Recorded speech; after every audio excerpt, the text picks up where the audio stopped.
All right, I am recording. So good morning and welcome to day 22 of our AWD1000 Web Development Technologies class. Today we're going to basically finish up the Muroc HTML CSS book. All right, I'm going to go over chapters 16, 17, and 18. And after we go through those, we're going to go through a couple of the exercises, the one for chapter 16 and the one for chapter 18. In addition, as I showed you on the bottom here, I gave you a bunch of URL. Start looking at Bootstrap. I know that's way more than anybody needs, but some people like videos, some people like to read, etc., and see examples. Everybody's different. And that's what we're going to be doing next week. And then after that, we're going to jump into JavaScript. So I gave you a few URLs for that as well. All right. So the chapters 11 through 19 written tests or 18 written tests and Halloween store examples, we're just skipping chapter 15. They're due by a week from Sunday, 10/8. All right. I want to mention one more thing too, just so you're aware of this. All right. And that is the following. Where is it?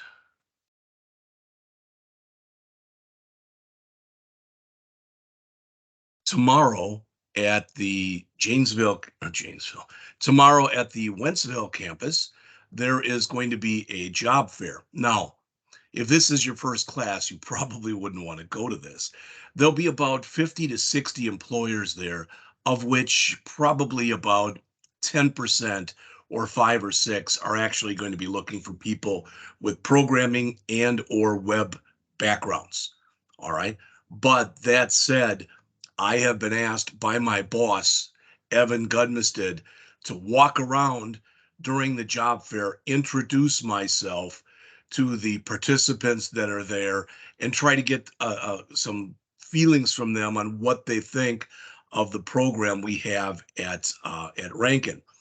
The reason I'm telling you that is what I've decided to do then is I'm going to make both tomorrow, Thursday, the 28th, and Friday, the 29th, will both be lab days. Normally, I wouldn't do that. All right. But like I said, Friday was planning on being a lab day anyway. And tomorrow, the job fair is really, it starts at 9, but typically the people start getting there close to 8. And it lasts until 10:30, but typically people are there till about 11 to 11:30.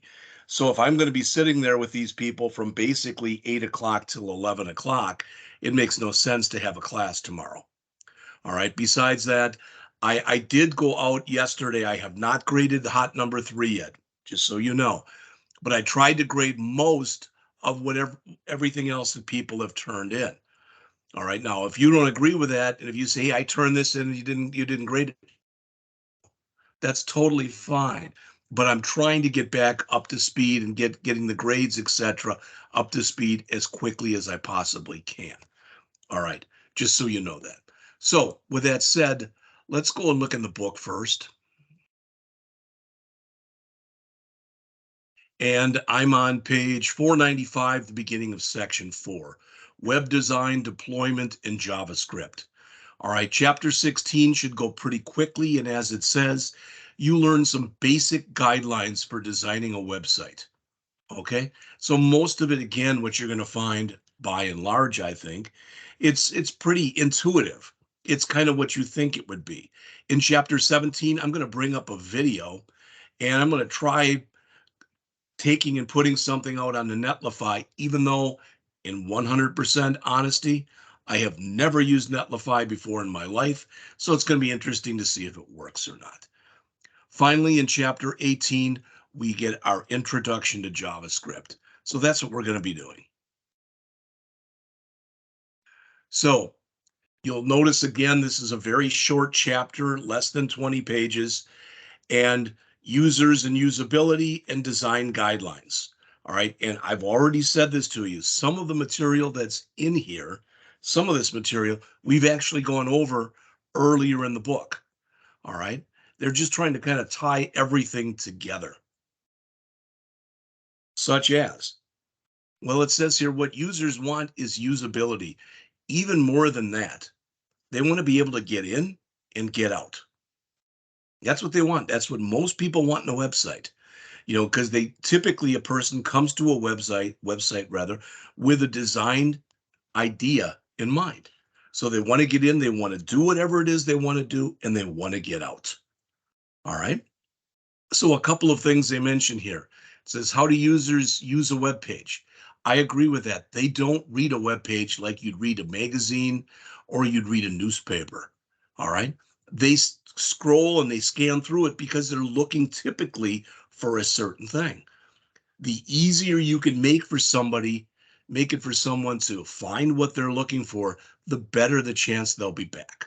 All right. And again, that should just make sense. Now it says here, for some websites, more than 50% of first-time visitors to the homepage leave without ever going to another page. Well, why is that? All right. Because they find the homepage ugly, possibly, but typically they just don't think the site is easy to iterate through. And with all the choices you've got today, if you want some kind of a product or some kind of a service, you're not the only game in town, whether that's right or not, whether that's fair or not, that's just the way it is.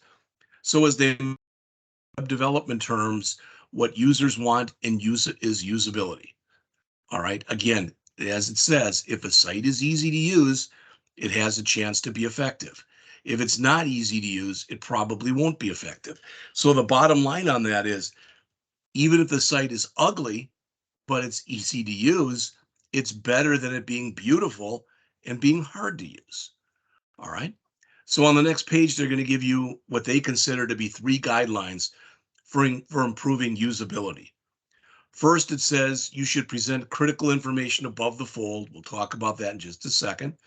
Second, you should try to group related items into separate components and limit the number of components on each page. Third, you should adhere to current conventions for website usability. All right, what does all that mean? Well, if we take a look in here, some of this, again, we've already talked about. Things like, if this is your logo, have that logo be in that spot on every page, and have that logo be clickable, and have that logo get you back to the home page, regardless of where you are. All right. Now, everybody has their own opinion when you go and look at stuff like this. To me, this particular page they're showing right here is just, it's too much, in my opinion. All right. And what do I mean? Well, I mean, we've got some quotes over here. We got a picture here.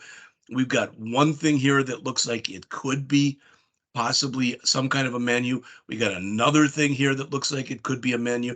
Another one here that looks like it could be a menu, etc. All right. But possibly at least this site was set up for that reason, because as it says, users can find what they're looking for as quickly and easily as possible. One thing I'd mentioned to you much earlier in this semester is that most websites, they try to associate a 3-click rule with them. In other words, you should be able to get to anywhere you want to get on a website with no more than 3 mouse clicks. Now, let's be fair. If a site is very, very complex, that probably isn't possible. All right, but that's something for you to shoot for. When they talk about things being above the fold, that's the old newspaper terminology, where when they had newspapers, you'd see them in machines on streets where you'd put your quarter in or whatever, and you'd get it.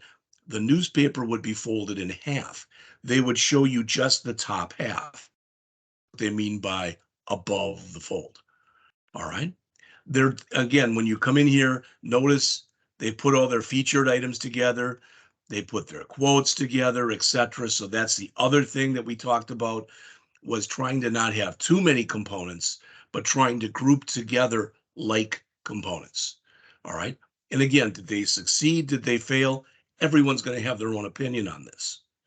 All right. But again, look at that. what website users want, to find what they're looking for as quickly and easy as possible, to get information or to do a task as quickly and easily as possible. All right. A few years ago, I created a website for a friend of mine who is retired. And after he retired, he started his own dog walking service. He's out in Tennessee. All right. And I was amazed, to be real honest with you, after I gave him what I thought he wanted, and he liked it, but he said, no, it's too much. And I didn't think there was a lot on there. But he said, no, I just want somebody to basically, he wanted a paragraph with his picture on it and his dog that he used to have. The dog has passed away, and why he got into this, and a couple testimonials by people. And I said, why is that all you want? He said, because people who are looking for a dog walker, they want to just see me. They want to hear what I do. They're not even concerned typically about rates.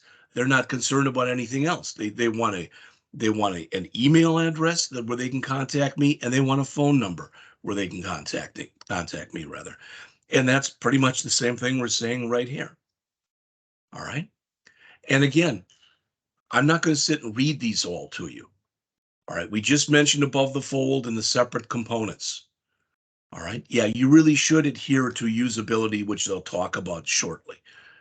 And usability is usability for everybody. You want to make the site as simple to use as possible for anyone and everyone.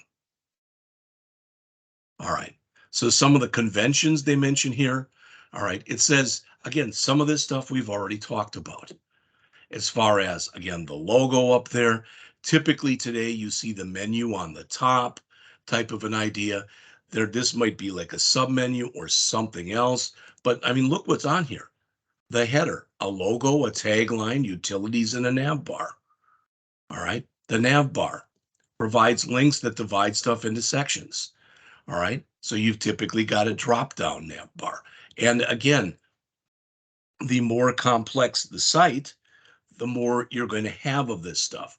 But there's always a trade-off, because there are going to be a lot of people who go on to a site.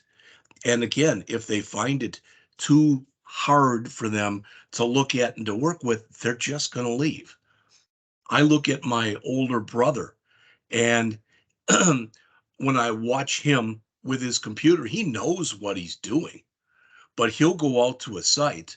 I've seen him do this, and he knows what he wants. But if he can't get there quickly and conveniently, he'll just go to another site. That's just the way that he is. And that's the way that a lot of people are. All right. And, a few other things, and we'll see maybe some of this as we go on. I don't remember. But as an example, if you're making a site that's more geared towards youth, you want it to be nice and colorful. You want there to be images. All right. And probably even some clickable images. On the other hand, if you're making a site for people who are middle-aged and above, color typically isn't that important. Images typically aren't that important. They want more of a textual site. That's why if you go to a lot of government sites and the like, you'll see that there might be a logo or whatever, but typically there aren't any pictures, or there are very few pictures. All right, some conventions. Underlined text is always thought of as being a link. All right. Images, as it says, that are close to short text phrases, the images should be typically clickable, along with the short text phrase. If you click on a cart symbol, you should go to the shopping cart. If you click on the logo, to the homepage. All stuff we've talked about. All right. Now, as it says here, if your user implements the current website conventions, users will be able to use the same text that are on other sites. All right.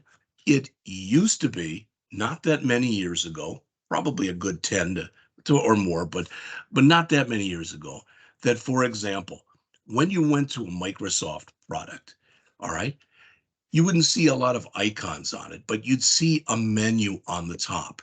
And the menu, the basic menu, would be the same for basically any Microsoft product there was.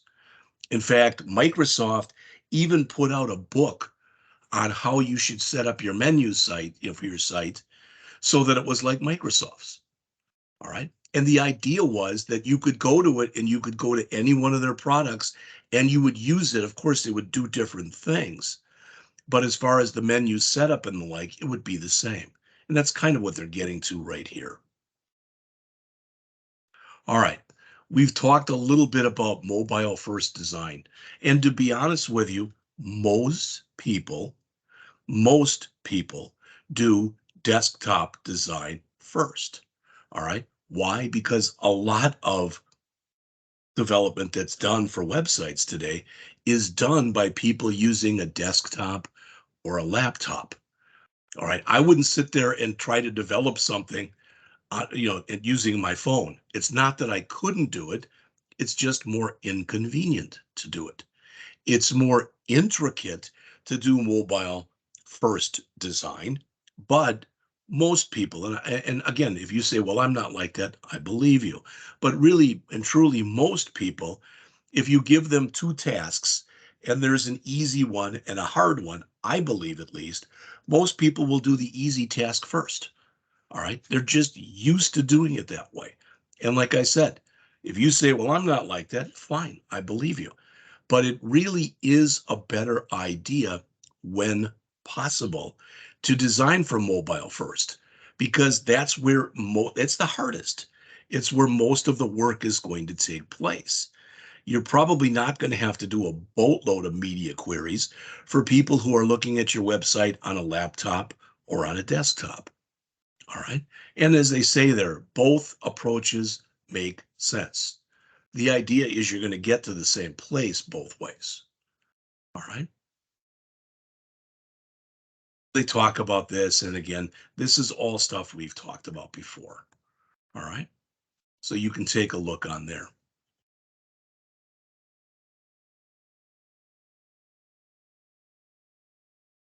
All right.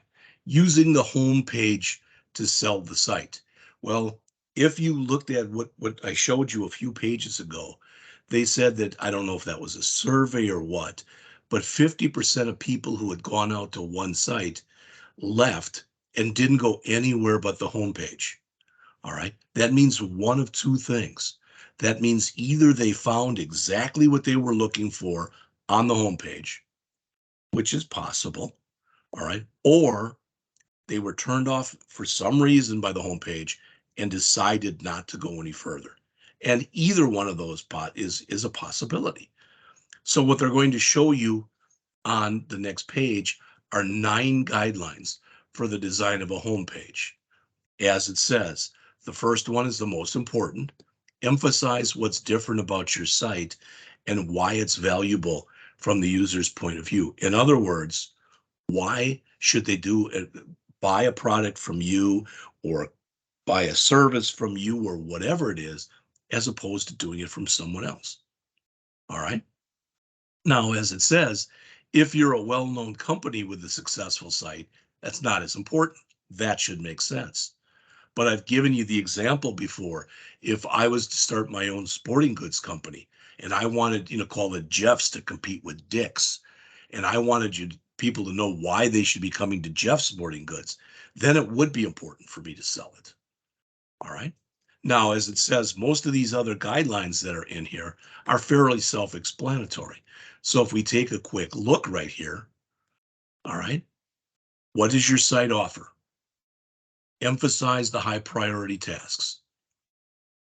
All right. Don't welcome users to your site because it's a waste of space. Now, what I'd agree with that, yet I disagree with that. And what I mean is, you don't have to put no welcome or something like that, but you should use pleasing colors. All right. If you're going to use images, they should be nice images. If you're going to use some kind of a different font, it should be an easy to read font, etc. All that stuff you may have heard of, like UI UX design. All right, that's user interface, user experience design. And some companies today literally hire people, all right, and their job basically is to go through websites and find, basically say, yes, this is a good site. It's, the experience was a good one, etc. All right. Group items in the navigation bar so similar items are next to each other. Only use icons if users will readily recognize them. We talked about this the other day. All right. Things like a cart for a shopping cart, a little picture of a house to go to a home page, even looking on here. All right. I can look at that and think that's probably going to be a search icon, the one that I'm highlighting right now. All right. Design the home page so it's different from the other pages of the site.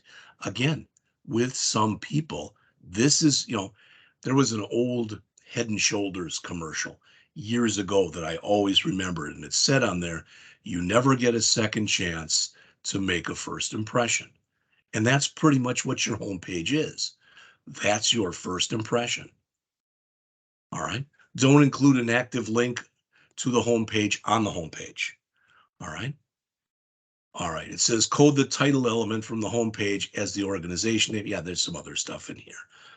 If your site provides shopping, include a link to the shopping cart. You want to make this as possible, as it says in the description on the bottom of the page there. To a large extent, the homepage of your website will determine whether or not it gets the results you want. All right. It can help determine whether or not your company is successful. All right. Let users know where they are. And what they will talk about in here is what's typically referred to as a breadcrumb. All right. There's different ways you can do this. It says there's 3 primary ways to let users know where they are. First, you should highlight links that led the user to where they are. Second, the heading should be the same as the link that led to it. And third are these breadcrumbs. All right. So for instance, when you've got breadcrumbs, there's an example. It says I was here, and then I went here, and now I'm here. All right. And these should always be clickable, and I should be able to click one of the earlier ones to get back to where I was. All right. And that's pretty much what they're going to say in here. Again, I don't want to sit and read to you. All right. I don't know if you agree with this or not, but they're saying it's imperative that you do this if you've got a very complex site. But it's nice always to let people know where they are. You want to make it as easy for them to use as possible. Make the best use of web page space. And they give an example here. And they say with these two, that kind of is a waste of space right there, as opposed to this. All right. All right. So right here, I'd look at that and I'd say you're trying to sell me a fish. Just taking a quick look at it. Here they show a little bit more. Even that, are those great pictures? I don't think either one of them is a great picture. All right. Personally, if it's a lodge or something like that, I'd probably put the lodge out there and possibly put that in the background. But again, everybody's different. All right. I've said this kind of thing before. I remember years ago when I was getting ready to graduate with my first degree from college. And I was, at the time, my first degree is in journalism. So I was applying to a lot of newspapers, and I wasn't getting a lot of responses. So I had my mother look at my resume. Why my mom? Because that's actually what she was doing for a living at that time. She was working for an advertising company, and she looked at resumes as they came in, and she could scan it by literally just taking her finger and moving down a resume very quickly. And she could tell if there were spelling errors, punctuation errors, grammatical errors, etc. So I asked her to look at mine. And she looked at it. Oh, this is great. I wouldn't change anything. And after a while, I was thinking, she's saying this because she's my mother. She's not treating me like she would treat somebody else. So what I did was I found somebody that I worked with that I knew, but I wouldn't friend. And I asked them to take a look at my resume. And they were pretty brutal, but most of their comments really hit home and made sense. In much the same way, if you're creating a website, you want people to look at it before it goes live. And you want people to look at it whom you respect. All right, not necessarily good friends or family members. All right. So what does that have to do with anything? Well, if you look on here, Again, they're talking about space now. Keep your heading small, prioritize. All right, put the most important stuff in a primary location so people can see it. The most valuable space, again, is above the fold. We already mentioned that. All right, again, this is literally referred to as chunking. So the idea is you want to take things that seem to belong together, put them together into a chunk, then take other things that belong together and put them into another chunk. All right. So here, notice this is Muroc. In fact, if I go out to Muroc, it doesn't really change a lot, their site. They typically have a book that they've recently put out, and they put that in there. And then they've got, as it says, our bestsellers, shop books by category. All right. Why you should use them, etc. And then up here, you can see that virtually every menu that's in there has got a bunch of submenus to it. All right. Now you can agree or disagree with me on this, but this is a very simplistic site. This is above the fold right here. This is what you see. All right. In fact, now looking at that, that's fairly new, where they've got this where it goes and it has a little slideshow or whatever in it. Never seen that before. All right. So I guess occasionally it does change. But if you look at this with our bestsellers and shop books by category, should look pretty similar. They might be different books in the bestsellers, but again, setup pretty much the same. So as they mentioned, chunking refers to dividing content into chunks. Put things together that naturally seem to go together. All right. As it says, JavaScript is typically used for using features like accordions, and we're going to get into that in a couple weeks, but it can also be done with CSS. We mentioned that the other day. All right. Now, this know the principles of graphic design. I know plenty of people who design websites for a living. All right. And some of them, I would say, have a very good eye for graphics, and some not so much. All right. So it says here a website that adheres to the principles of graphic design. When I first looked at this, I thought, no, it doesn't. You know, it's got basically three colors in it. It's got white, black, and green. All right. But you probably have heard this kind of thing before that most people will tell you that a white background with black text is the easiest type. It's the easiest type to read online.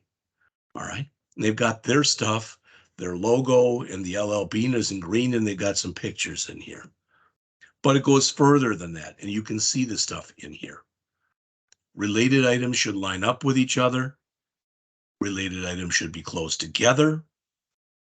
All right. Repetition is not a bad thing.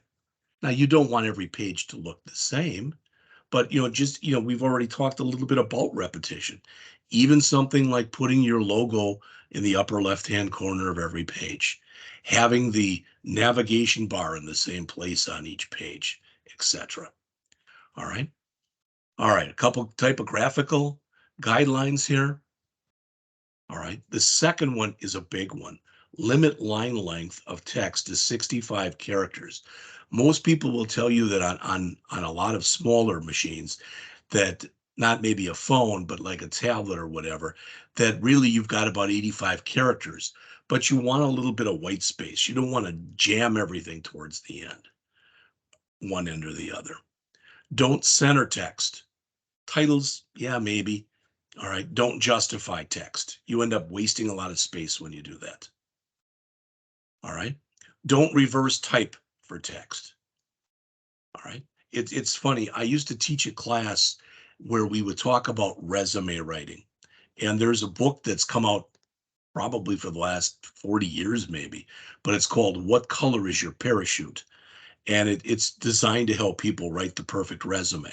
And I always remember one year they had a thing in there that a guy got a job and he literally used black typing paper and he used white ink. And he said it helped him get a job. So that's almost the reverse of what you see right here. All right. All right, avoid the use of all caps for headings because all caps can be hard to read. Maybe not for you or for me, but they possibly can be for somebody else. And what they're saying here is even if you don't have that great eye for graphic design, there are plenty of principles here, and there's even, all right, if you go and look online, etc., that you can follow to try to make things as, work and be as good as possible. Writing for the web is different than writing, you know, as it says right here. There's writing for maybe a newspaper, and there's the same thing for the web. All right, and notice 177 words, 135 words, 1,041 characters, 717 characters. I would almost look at this and say, if you took that and summarized it, you'd get this. And that's a lot of times what people end up doing. So when you read these guidelines, a lot of times that is, in my opinion at least, is what happens there. It basically becomes a summary. So there's what they recommend.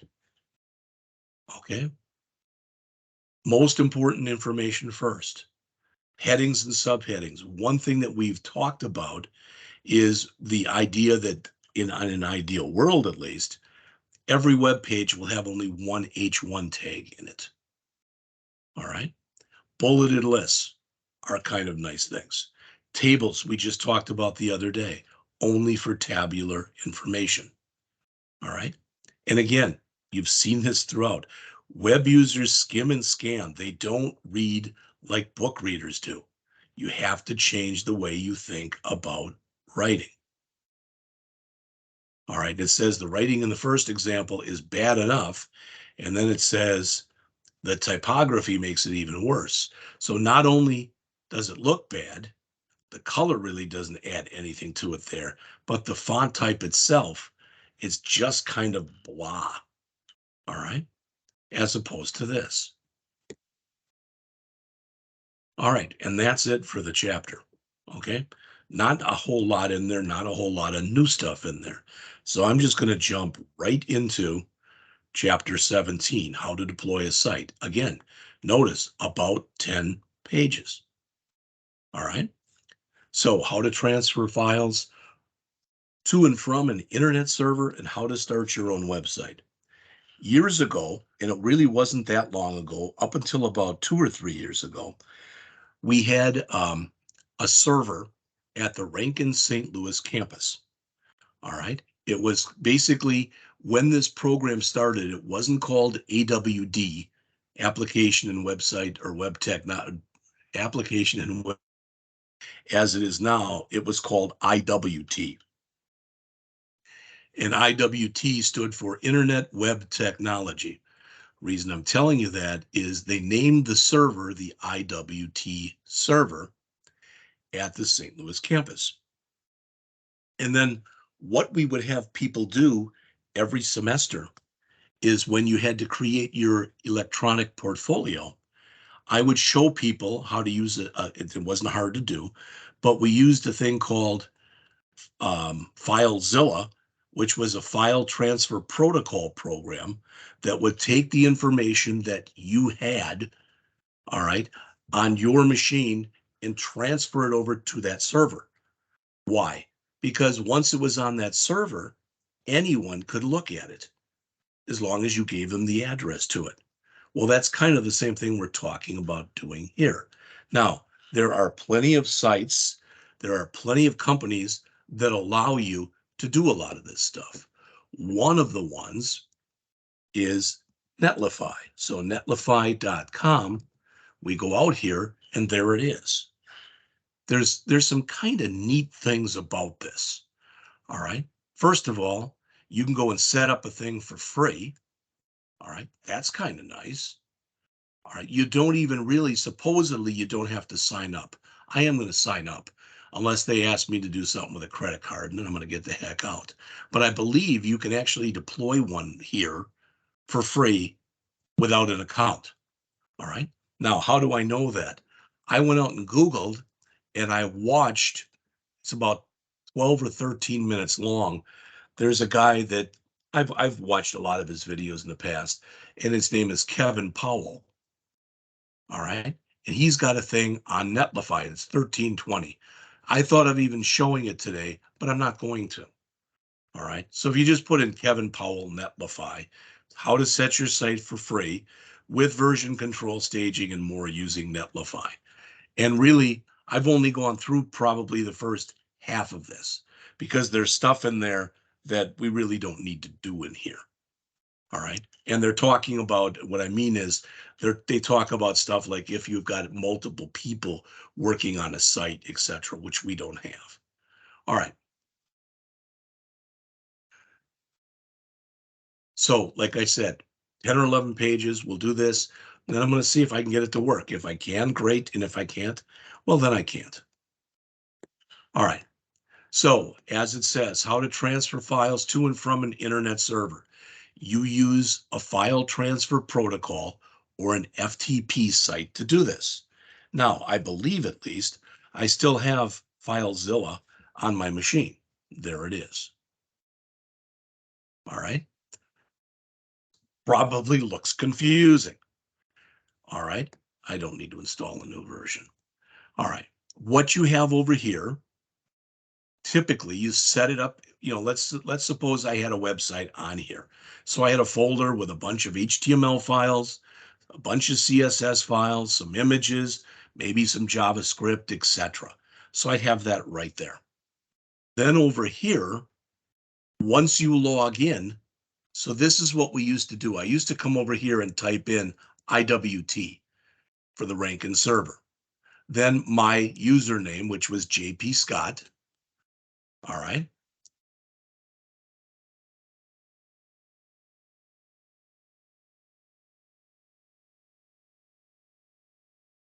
Then the password that I had, and then the default port number, which I think was like 21.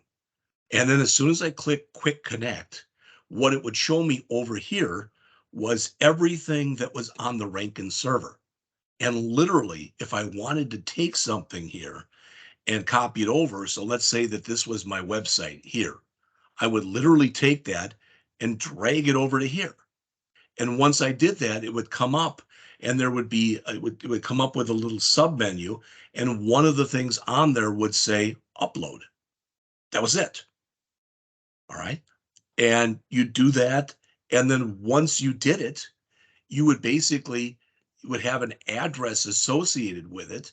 And that address would be something like iwt.edu, because that's the Rankin server, slash JP Scott slash something.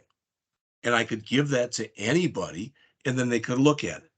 What happened over time was no matter how they tried to lock down this server, people kept getting into it and doing things they weren't supposed to do to the server. So they took it offline. I wish they hadn't, but they had.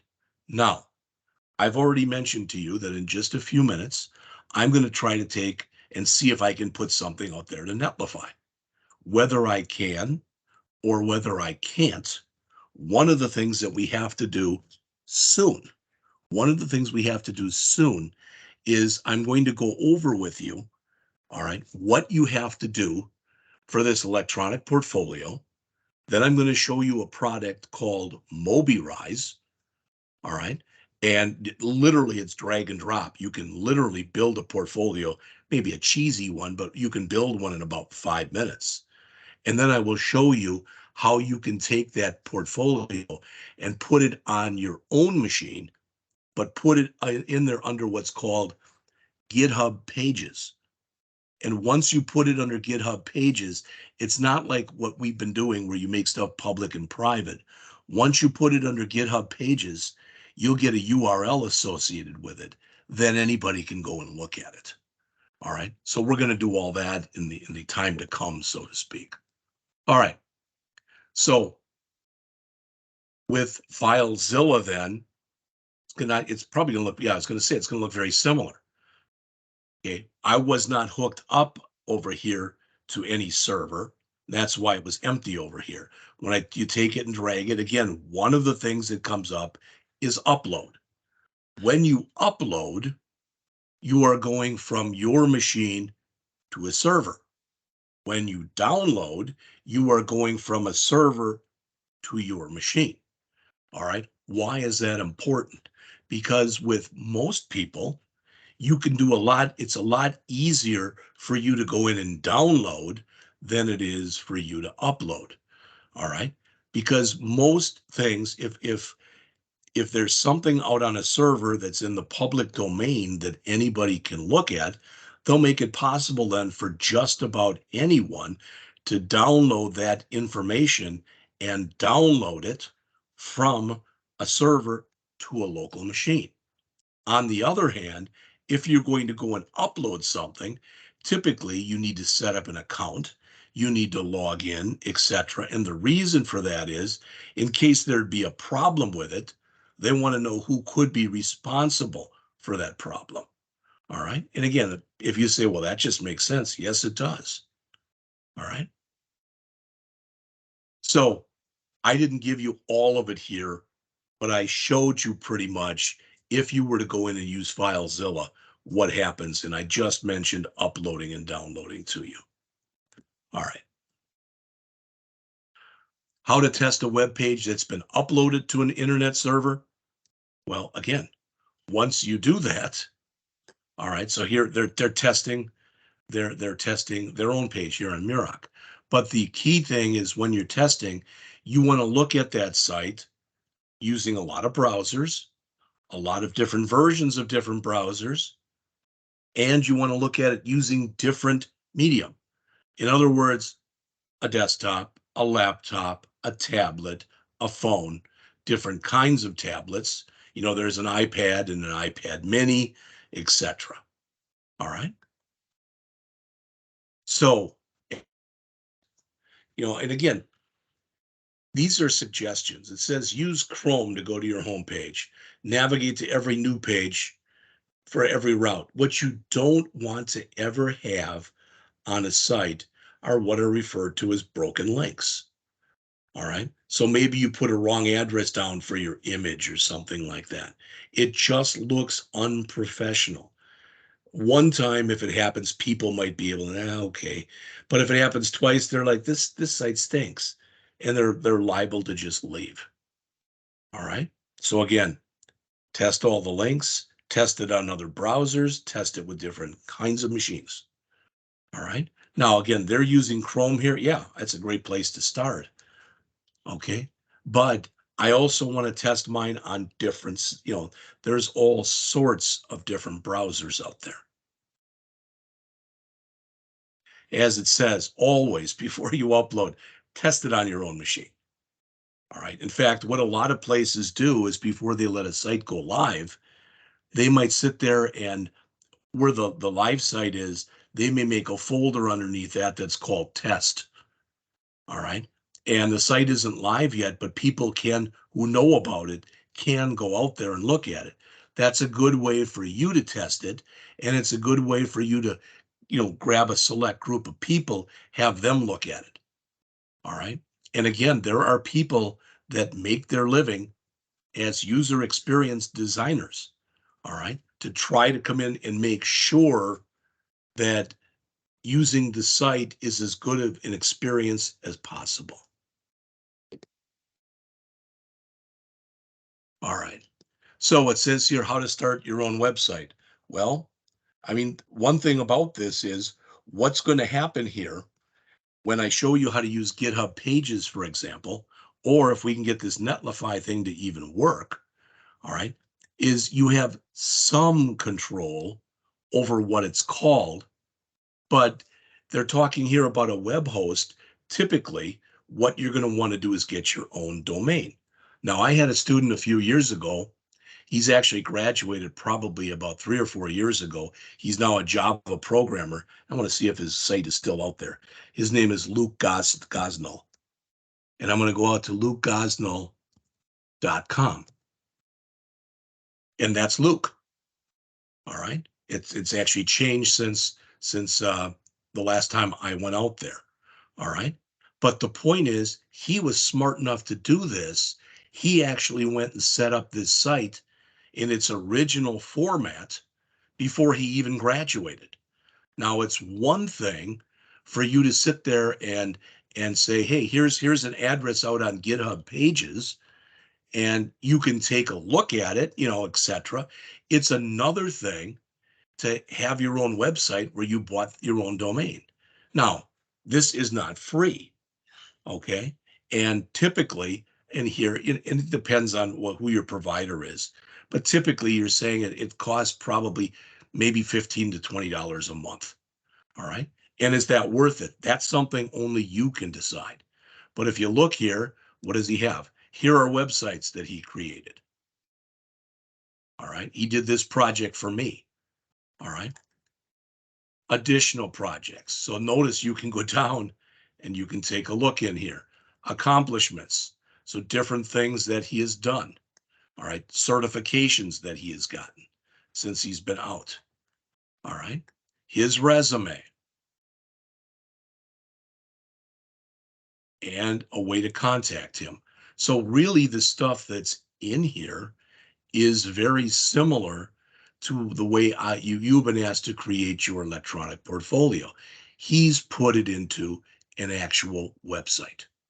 All right. Now, did this help him get a job? I never asked him, but I do know that when he was looking, I had a copy of his website, or of his resume rather, and on his resume it said someplace on there, if you wanted more, go to lukegosnell.com. All right. So the web host, basically, the hosting service is where you're going to house your site. And there's different ways that you can do this. All right. In other words, if I'm Amazon, I'm going to have a lot different hosting type of capability as opposed to if I'm Jeff Scott and I'm going to put a site out there type of an idea. Okay. All right. It says if you search the internet, you'll find a wide range. That's true.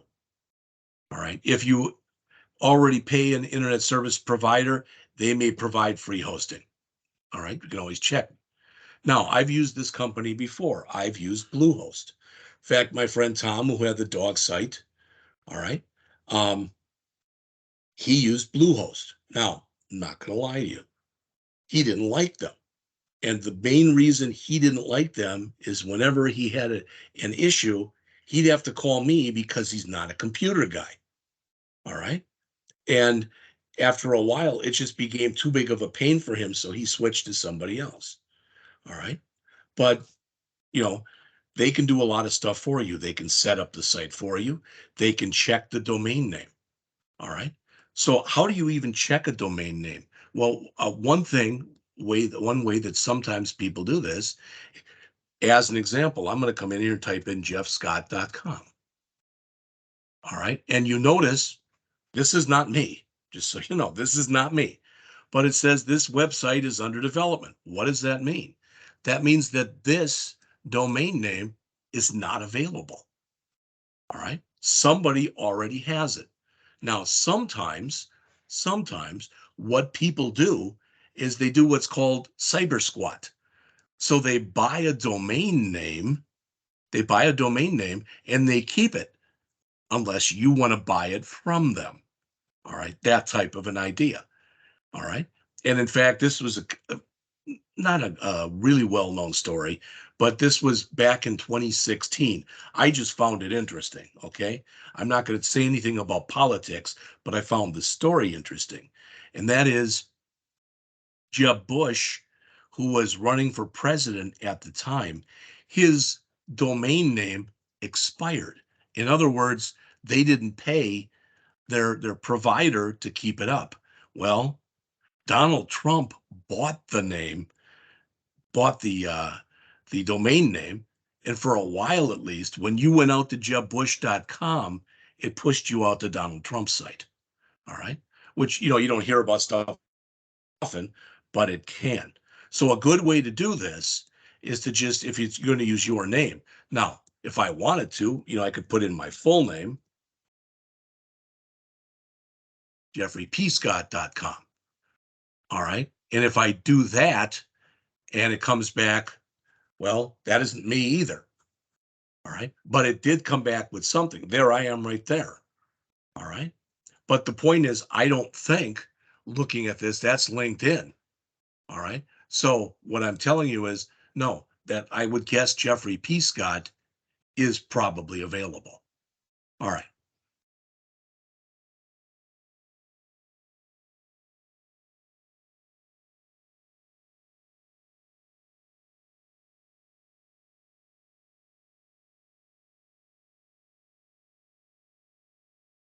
All right. Here's an example, as it says, web hosting. So this is network solutions. There are a lot of them out there. All right. But you should be, at least familiar with the fact what a web host is, what a domain name is. All right. Now they mentioned there's some popular endings for domain names. Well, over time, this has changed. All right. There used to be pretty much there was .com, .org, .net, and .edu were about it. Now there's all sorts of them. I see .tv and a lot of other ones. All right. As it says, the domain name registry is a database of all registered names. Sometimes if you go out, so let's say when I went out to jeffscott.com before, let's say that it was available. All right. And I decide I'm going to buy it. Then a lot of times what will happen is a hosting service will say, do you also want jeffscott.net, jeffscott.org? You'd be paying more, but you could basically, for all those, whether it was jeffscott.com or jeffscott.net or jeffscott.org, you could basically redirect people to the same site. All right. If you wanted to do that. But again, as I mentioned, that cost you more money as well. All right. So you've created your website. As it says here, how to get your website into search engines. All right. I'm not going to read this to you, but basically what happens is, you have to kind of Google it. But let's say, they mention here Google and Bing. All right. There are forms that you have to fill out, electronic forms. And then what happens is after you fill out those forms, the search engine provider, Google, Bing, Yahoo, whatever, all right, they will go through and do what's called spider your site. That means they'll crawl through it and they will look at all the pages and they will see, is the site doing what you say it's going to do in your meta tags? They will say, you know, okay, they've got their own supposedly Google, Bing, etc. They've got their own algorithms that they won't share with people as far as when they go through these sites, how they figure and how they rank different things. No one supposedly knows other than people who work there. And as it says, the trouble is that search engines use different algorithms for determining page scores. Now, when you do this, you can mark some of your pages in there as, I mean, maybe they're personal, etc., or maybe they're not part of the site, even though they're on the site, but they're not used where anybody could ever look at them. All right, and you can tell the spider as it goes through there that with some of those pages, you don't want them to look at as far as being part of the site. All right. So yeah, these are probably the top two, and you know that already. All right. But again, if you look right here, I think I've hit you with most of this. This search engine optimization, the SEO, is the act of trying to make sure that your site gets as high on the search page as it possibly can get. All right. So again, I mean, if I come in there and I type in sporting goods as an example, all right, and then I'm going to start Jeff Sporting Goods. I want that to be number one. All right. I'm not saying it's going to happen tomorrow or whatever, but again, with a lot of people, they'll look in whatever they see when they do a search, whatever they see first, second, or third, they're going to pick that. They're not going to go down a page or 2 pages or whatever. All right. Next, they talk about maintaining and improving a website. Websites technically are never finished. All right. And what I mean is, what's going to happen is over time, you might want to change pictures, you might want to change fonts or color. whatever. So when they talk about maintaining and improving, maintenance is a big part of this process. Now they do get in here and they talk about with the spiders having this file that's called robots.txt that you can put into the root folder of your website that has in it a listing of all files that you don't want the spider to go through on your website. All right. And that's just more of that. It's not that important.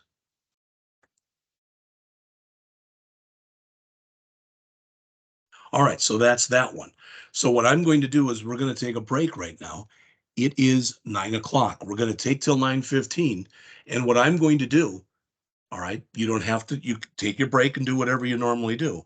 But since it's been about a week since I've watched it, I'm going to go back to this thing by, if I can find it, there it is, by Kevin Powell, and I'm going to have that running during the break. All right. So come back, please, at 9:15.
All right. I talking about here is if you have your own custom domain. So I'll start up again in about 5 minutes.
All right, it is 9:15, so I'm going to start again. I went through most of that video during the break, and this is Kevin Powell, and it's called Host Your Site for Free with Version Control. After about halfway through it, he's talking about domains. And since we're not doing that in here, I didn't think it was really that relevant. So I'll leave that up just in case I need it. This is it. I'm going to look at the sign up. And I'm going to try to see if I can sign up with GitHub. All right. JP's got Reagan account. Okay, I'm going to authorize it. Authentication error. We already have a registered user with this email address. All right, log in to connect your GitHub account.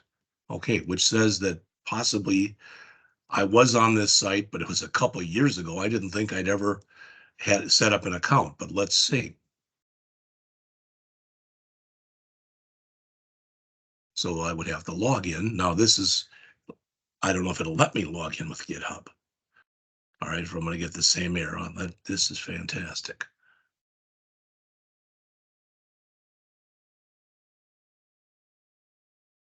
Oh, log in to Netlify. Will it take that? All right, it looks like it's in there. Okay. Import an existing project. Import from Git. Well, I want to do it from GitHub. I don't know if doing it from Git is going to work or not, but we'll look. Deploy with GitHub. All right, verify your GitHub identity. Know which resources, etc. Authorize Netlify. Okay. Import an existing project, which is what I'd want to do. Let's deploy your project. Deploy with GitHub.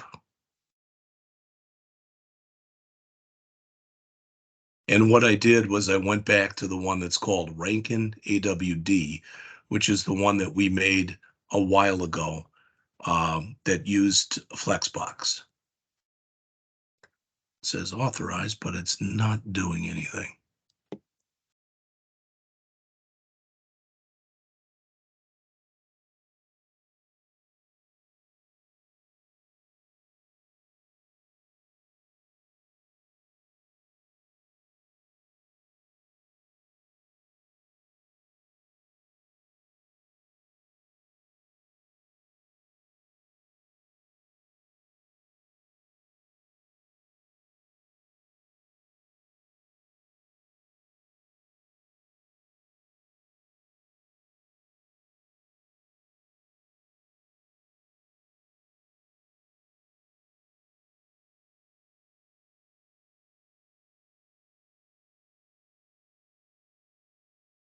All right.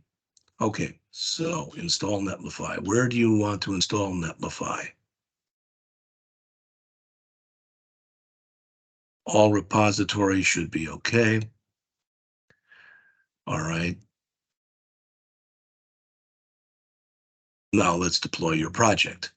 Well, I don't know if there's a search in here, so I'm going to search for Rankin AWD. I think that's what it was called.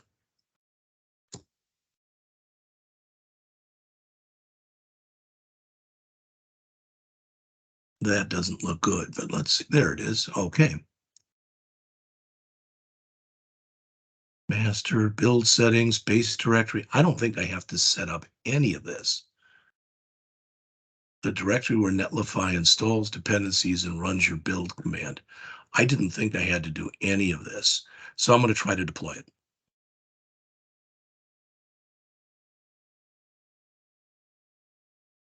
All right. So there it is. Oh, it's got a really ugly address, sprightly horse, etc. But I think he said in here that you could go to your domain settings, and under options, there was edit the site name. All right. So I'm going to try to put in here JP Scott, Rankin, AWD. All right. And click save. All right. Now, according to this, it is now out there on JP Scott, Rankin, AWD .netlify.app. Let's click on it, and there it is. That was all it took. So that is now out there on the internet. All right. And when I look here, it's even an HTTPS already. All right. All my stuff should be here. Okay. So I just wanted to run through and show that to you. All right. And the reason for that, and I'm very, very happy it worked.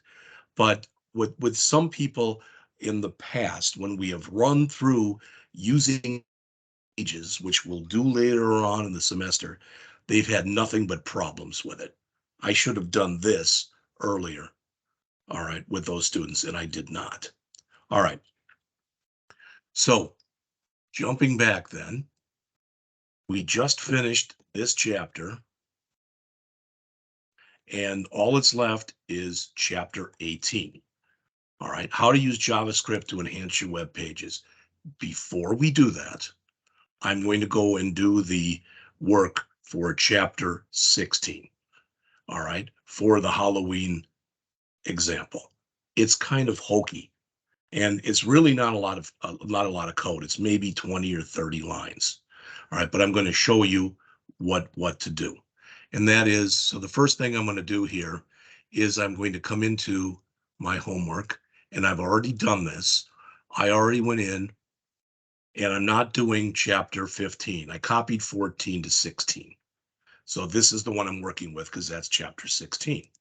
And I believe the only file that you have to change in here, I believe that the only file that we're going to have to change is going to be under our styles,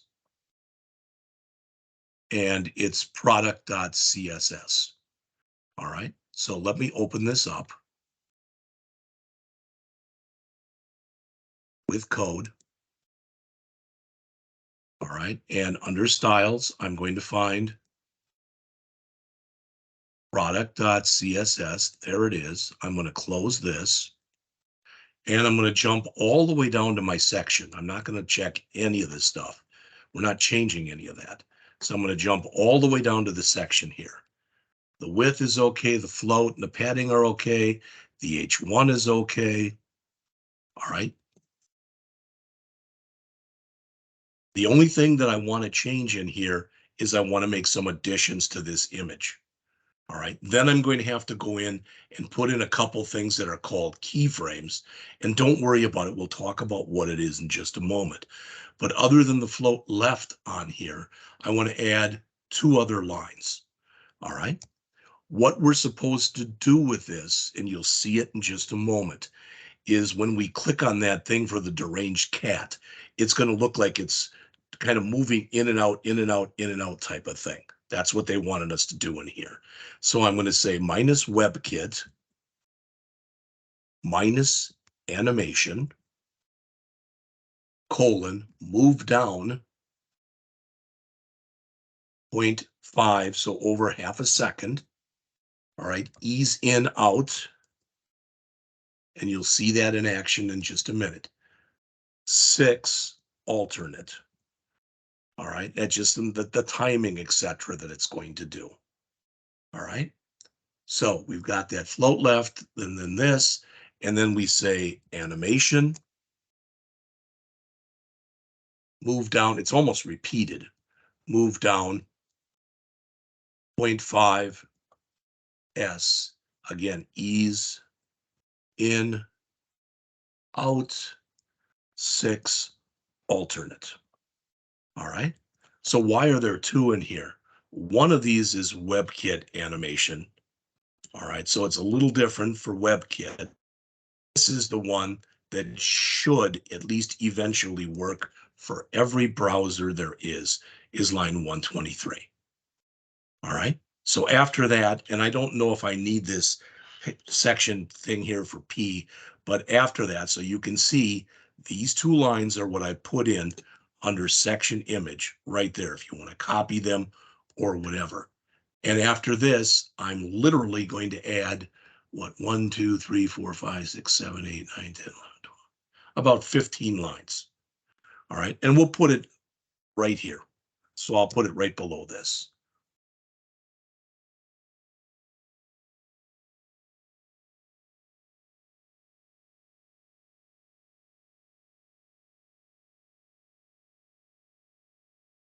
So this says when I do that move down, exactly what do I want to do here?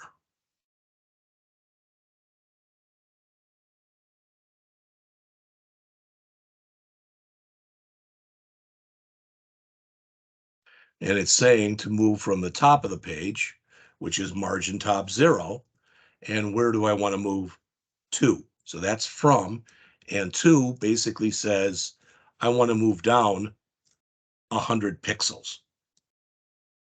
So that's what I want it to slide down, for lack of better words. Move these over, get rid of that. Okay, so here this is margin top.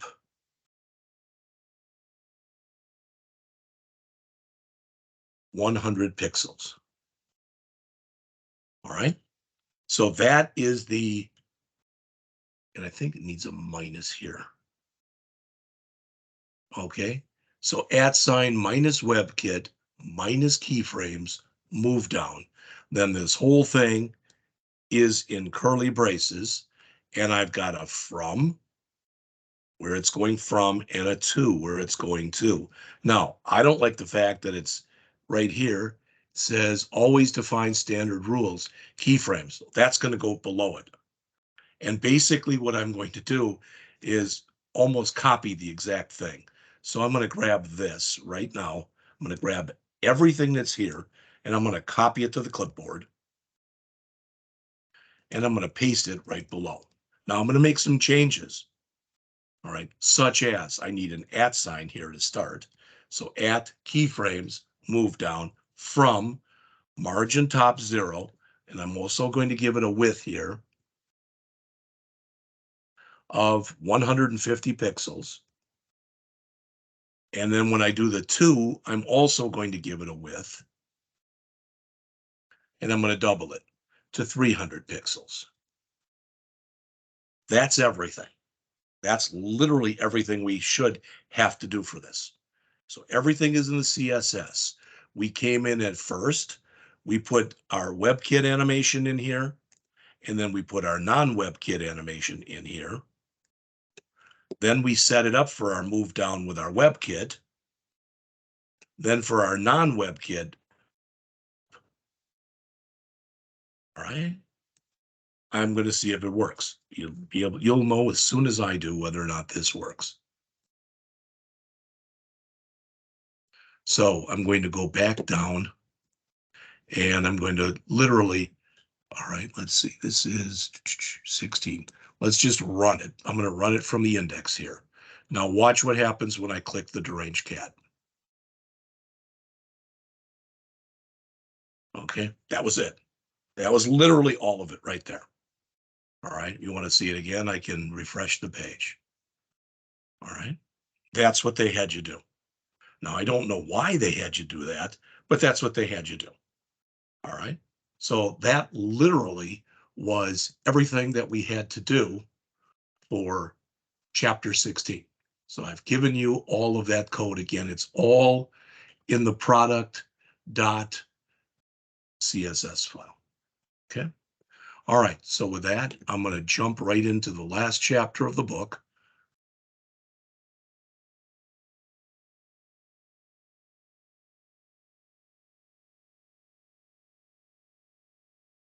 Close a few of these things. Now, I said this to you before, starting not next week, but probably the following week, we're going to probably spend about a week on Bootstrap. All right. But once we get into JavaScript, that's what we're doing for the rest of the semester. I don't want you to think, oh, we're doing that, then I don't have to worry about HTML or CSS anymore. No, we're going to bring JavaScript into our websites. We are going to make our websites interactive. That's the idea behind it. All right.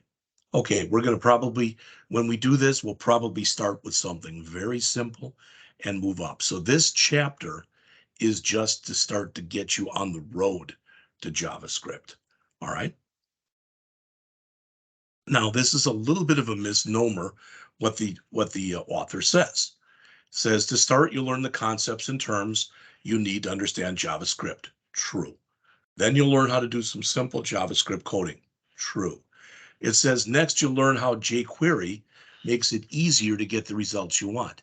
jQuery is JavaScript. jQuery is a JavaScript library that you can use, and it works very well with CSS. So you can do a lot of things right inside of jQuery using CSS. If I go out right now and I go out to jQuery.com, it's another website, pretty darn ugly. All right. And you look through it and it's like, oh, wow, there's not much to this. No, there's not. But what's important here are two things. Number one is where it says jQuery Core API documentation. And if I click right there, these are all of the methods that are available to you in jQuery. I've never counted them. If you told me there were a few hundred, I'd believe you. I'm only up to the H's here. All right. So if I decided I wanted to use one of these, so let's say I wanted to use this append, I could click on it and it'll give me the syntax and it'll give me an example or examples of how to use it right there. All right. That's one of the things that's so nice about this site. The other thing about this site, and we've talked about this kind of thing before, so I want to make sure you understand it. This is a library. You can download the library directly and you can download it either as a regular JavaScript file. It's probably going to be well over 10,000 lines, has comments in it. You can look at all the code, or you can download it in what's called a minified version. And when you download it minified, it removes anything that's not pure JavaScript code. It gets rid of most of the white space. I believe it gets rid of all the comments, etc. But since you really never should be going in and modifying jQuery itself, that's usually the way people do it, is they use the minified version. All right. Now there's a thing here too on how jQuery works if you want to see that. And I don't know if it's in here. Let's see. I'm going to click the download button right there. Yeah, this is what I wanted to show you. When you download it, there's really three basic ways that you can download it. I just told you two of them.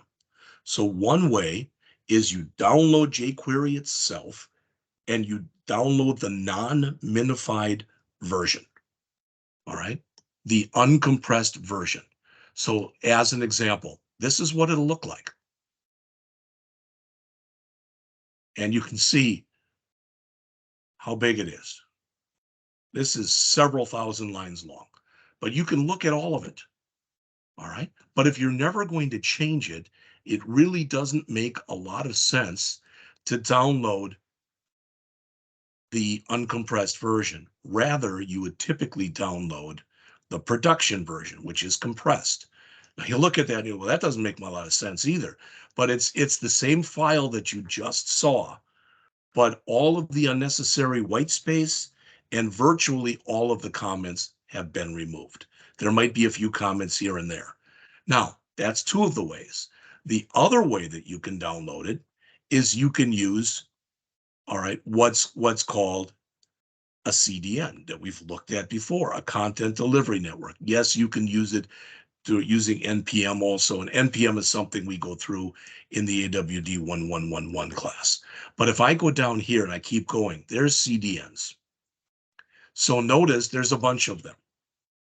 The one I usually take is Google. It's first, and I know it's out there. So if I click here, all right, and I'll find this someplace in here, jQuery 3 snippet. So I'm going to click on this right here. Well, they used to have a button that would automatically load it for you.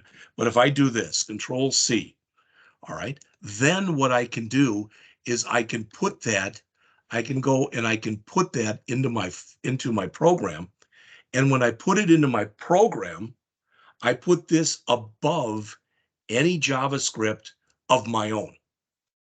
This says, I want to go out to this address right here, and I want you to find the minified version of jQuery for me and make it available to my program. The advantage of doing that is you don't have to do any downloading. The disadvantage of doing that is you must have an internet connection. So if you tried testing this and for some reason you were at something where there was no internet connection, it wouldn't work. All right. There's backups. So what some people do is they download it, they put this one in there.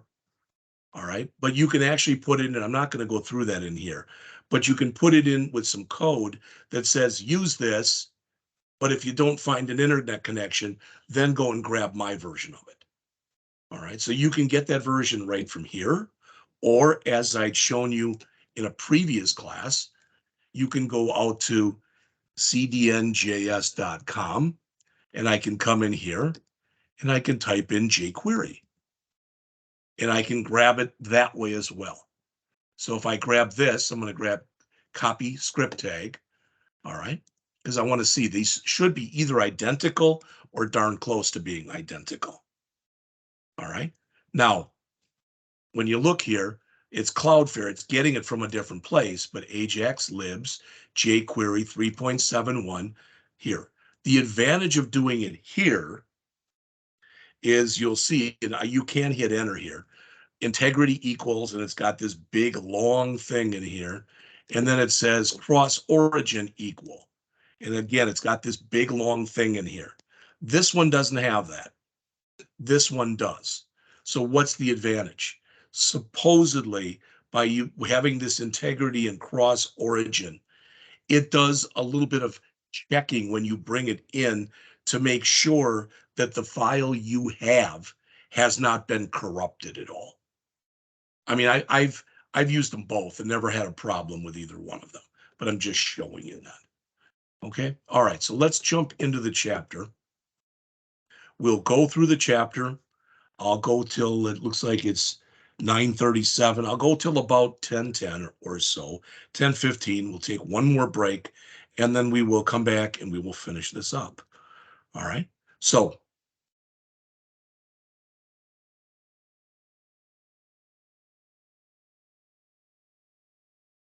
there's an introduction to JavaScript. Then they give you an application, and it's not a hard application, but they build it twice. They'll build it first using just pure, what's typically referred to as either generic or vanilla JavaScript. All right, not my words. That's usually what it's called. And then they'll go back and they'll redo it using jQuery. All right, then notice on the bottom, it says how to use JavaScript as a non-programmer. That's kind of a misnomer because they'll show you how you can do these things, but you still need to use some code. All right, again, this isn't a particularly long chapter. It's about 30 pages in length. And I've said this before, pretty soon, like within 10 days or so, we're going to be into the other book. You'll find that much of what we covered today will be repeated in the first few chapters of that book. But I've decided, since we're doing very well in here, time-wise, all right, we're on day 22, I think it is, all right, that we can go through this. All right. So as it says, we'll learn how JavaScript and DOM scripting work. What the heck is DOM? DOM is what's referred to as the document object model. The document object model. All right. When you go and create a web page, a DOM model, a document object model, is created for you. You can use where they call DOM scripting. What they're saying is you can use JavaScript to manipulate and work with the document object model. And we'll look at that a little bit, and we'll look at it. We'll have a whole chapter or two in that when we get to the other book. All right. Now, what we're going to do in this class, in our class right now, all of the JavaScript that we're going to be using will be what's referred to as client-side JavaScript. In other words, all right, what we're going to do is if we come in and we bring up one of these things that we've got in here, it doesn't matter. This is the one we just looked at. All right. But we're going to have in here eventually a JS folder. In fact, notice it's in here and there's code in there to do a slideshow for the slick nav and to count down the number of days we have until Halloween. All right. But everything we do is client-side processing. Now, up until a few years ago, I don't know how many, let's say 9 or 10 years ago, virtually 100% of the processing that was done with JavaScript was done client-side. Okay.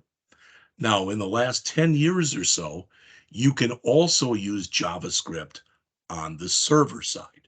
That's what the AWD1111 class gets into.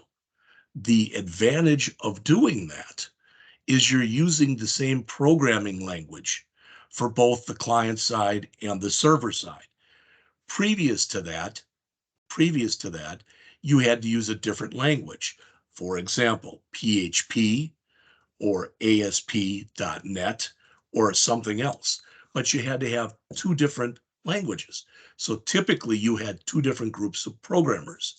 Those who knew JavaScript really well and worked on the client side, those who knew PHP or ASP.NET or whatever, and they were the server side programmers. All right. Now you can have the same people to work with both.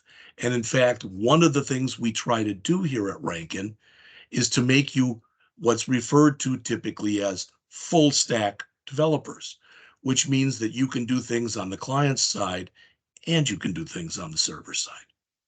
All right. So let's take a look at an example in here. All right. You saw this picture back in chapter 1. This is not a new picture. All right.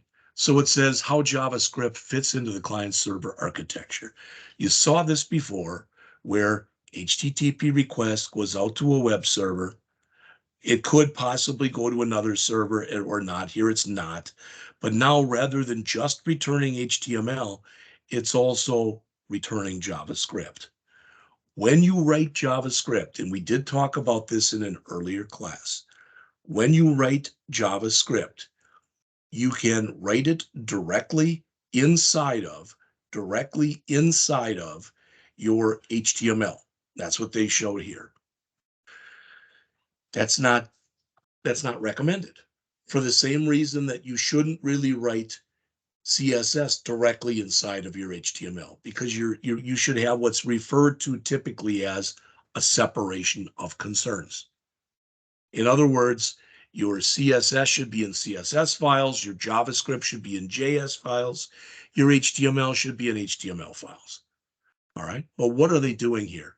The first thing to notice is where they're writing JavaScript, it's between tags. And those tags are beginning script tag and an ending script tag. They're both mandatory. So you can't write a script tag and not put an ending script tag in, or it won't work. All right. In the first script tag, there are 3 lines. The first line says var today equal new date. What the heck does that mean? All right. What that means is we're creating what's called a new instance of the date class. And the date class by default gives you the date and it gives you the time. All right. And we're going to call that thing today. All right. That's just going to be the name of it. Now, what I don't like about what they have in here is you'll notice they've got the word, okay? Var is short for variable. All right. The suggestion today, not by me, but by people who work with JavaScript, is don't ever, ever, ever use the word var. What you will notice when we get into the other book is you either use the word let, L-E-T, or the word const, C-O-N-S-T. Don't worry about those right now. var still works, but it's not recommended. All right. So this is creating a new instance of the date class that's called today. When you see document.write, that is designed to write things right onto a web page. All right. So what this will do is it'll write current date and then it'll write the date. So you can see it right here. Current date, and in this case, it was Wednesday, September 8th, 2021. All right. Then they've got another one. And what's different in here? Well, in here, they're basically doing the equivalent. We're basically doing the equivalent of like a footer. We're again saying var today equal new date. All right. And then we're putting in the copyright symbol and a blank space. And now we're telling it to get the year, 2021, right? And then afterwards, write a comma, space, San Joaquin Valley Town Hall. Now, I'm going to tell you this. This is me speaking, not your book, but I'm speaking personally here. This is one of the dumbest examples I've ever seen. You're virtually never going to do anything like this. Okay. So why did they put it in there? For the life of me, I can't tell. If this was the first example I was giving, it wouldn't be the one that you see here. All right. So JavaScript is a scripting language. It's handled internally. Virtually all computers built within the last probably 25 years have internally inside of them the JavaScript engine. All right. So as it says there, JavaScript is a scripting language. It says the work is done on the client, not on the server. That is true as long as you're writing client-side JavaScript. JavaScript can modify the contents of a web page. That's true. Either when you load the page or if you're responding to some kind of a user action, any of those. All right. As it says there in the example they just showed, it inserts some text into 2 paragraphs on the page right there. All right. And I don't mean to say there's anything wrong with the example. I just wouldn't have shown that one. I think there's better ones to show you. All right.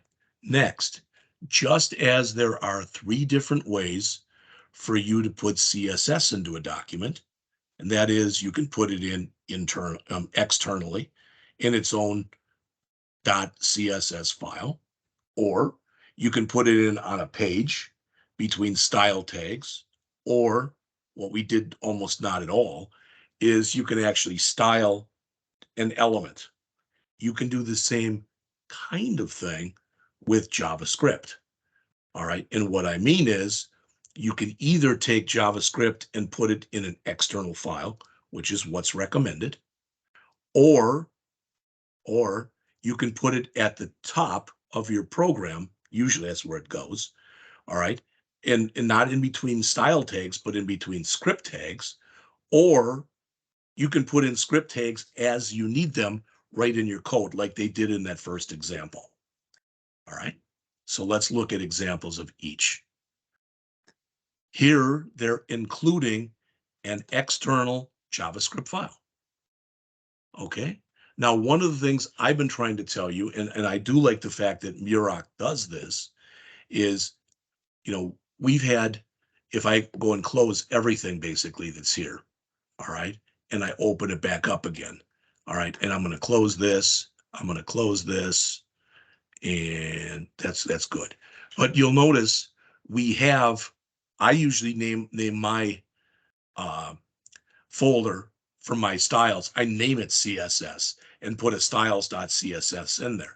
But at least they've got one that's going to hold all your CSS. Your HTML doesn't go into folders. We already talked about that.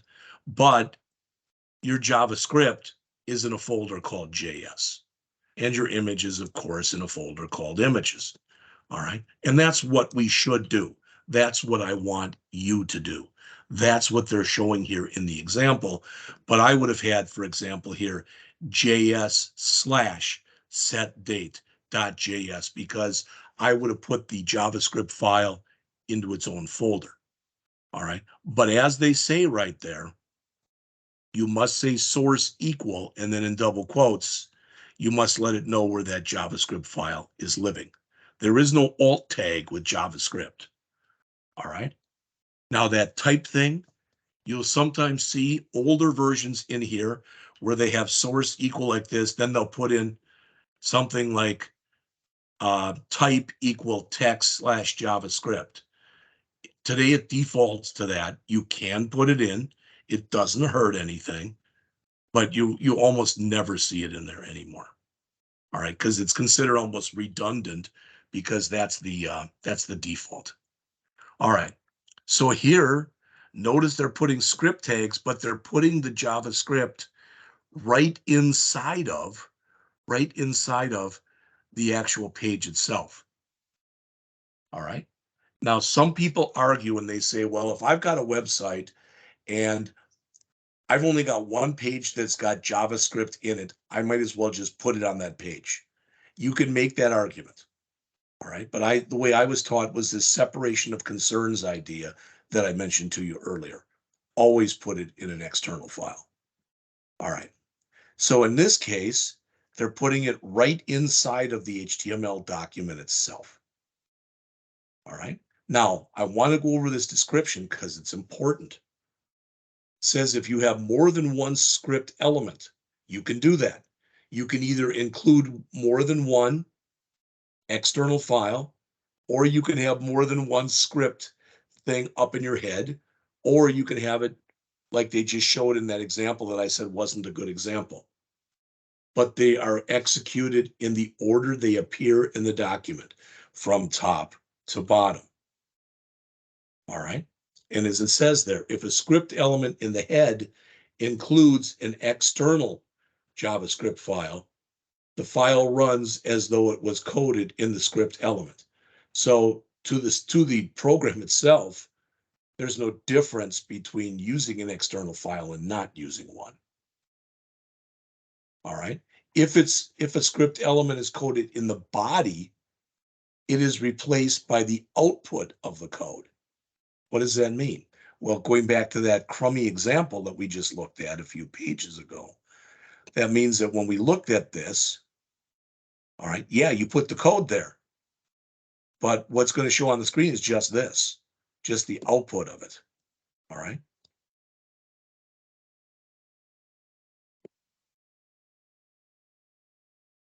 All right. The HTML document must be valid before and after all scripts have been executed. So you still can go in and validate. All right. Now, there is no, that I know of, there is no universal validator for JavaScript. To my knowledge, there isn't one. Now, what they have instead, typically for JavaScript, are what are called linters, L-I-N-T-E-R-S. They're linters. They will check your code to see if you're breaking any rules. The problem is with some of these linters, if you don't write code exactly the way that they want it written, it'll flag your code as being erroneous even when it's not. And if you say, I don't get it, believe me, you will as we go on in here. All right. So this is the DOM. So what they're saying is in this next figure, if you create this, and you can see this, we won't look at the picture yet. So what do we have in here? We've got an HTML tag. I think you'd agree with that. Technically, this HTML tag has two children.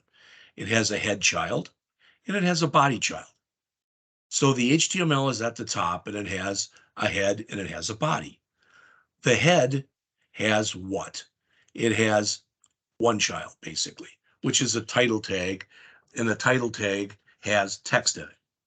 The body has an H1 with text in it, a form with a label in it, a form with a text box in it, and a form with a span in it. So if we look here, kind of what I just showed you or told you, this is what the document object model, the web page, they just showed you. So you might say, that's fine. Why do we even have to learn this?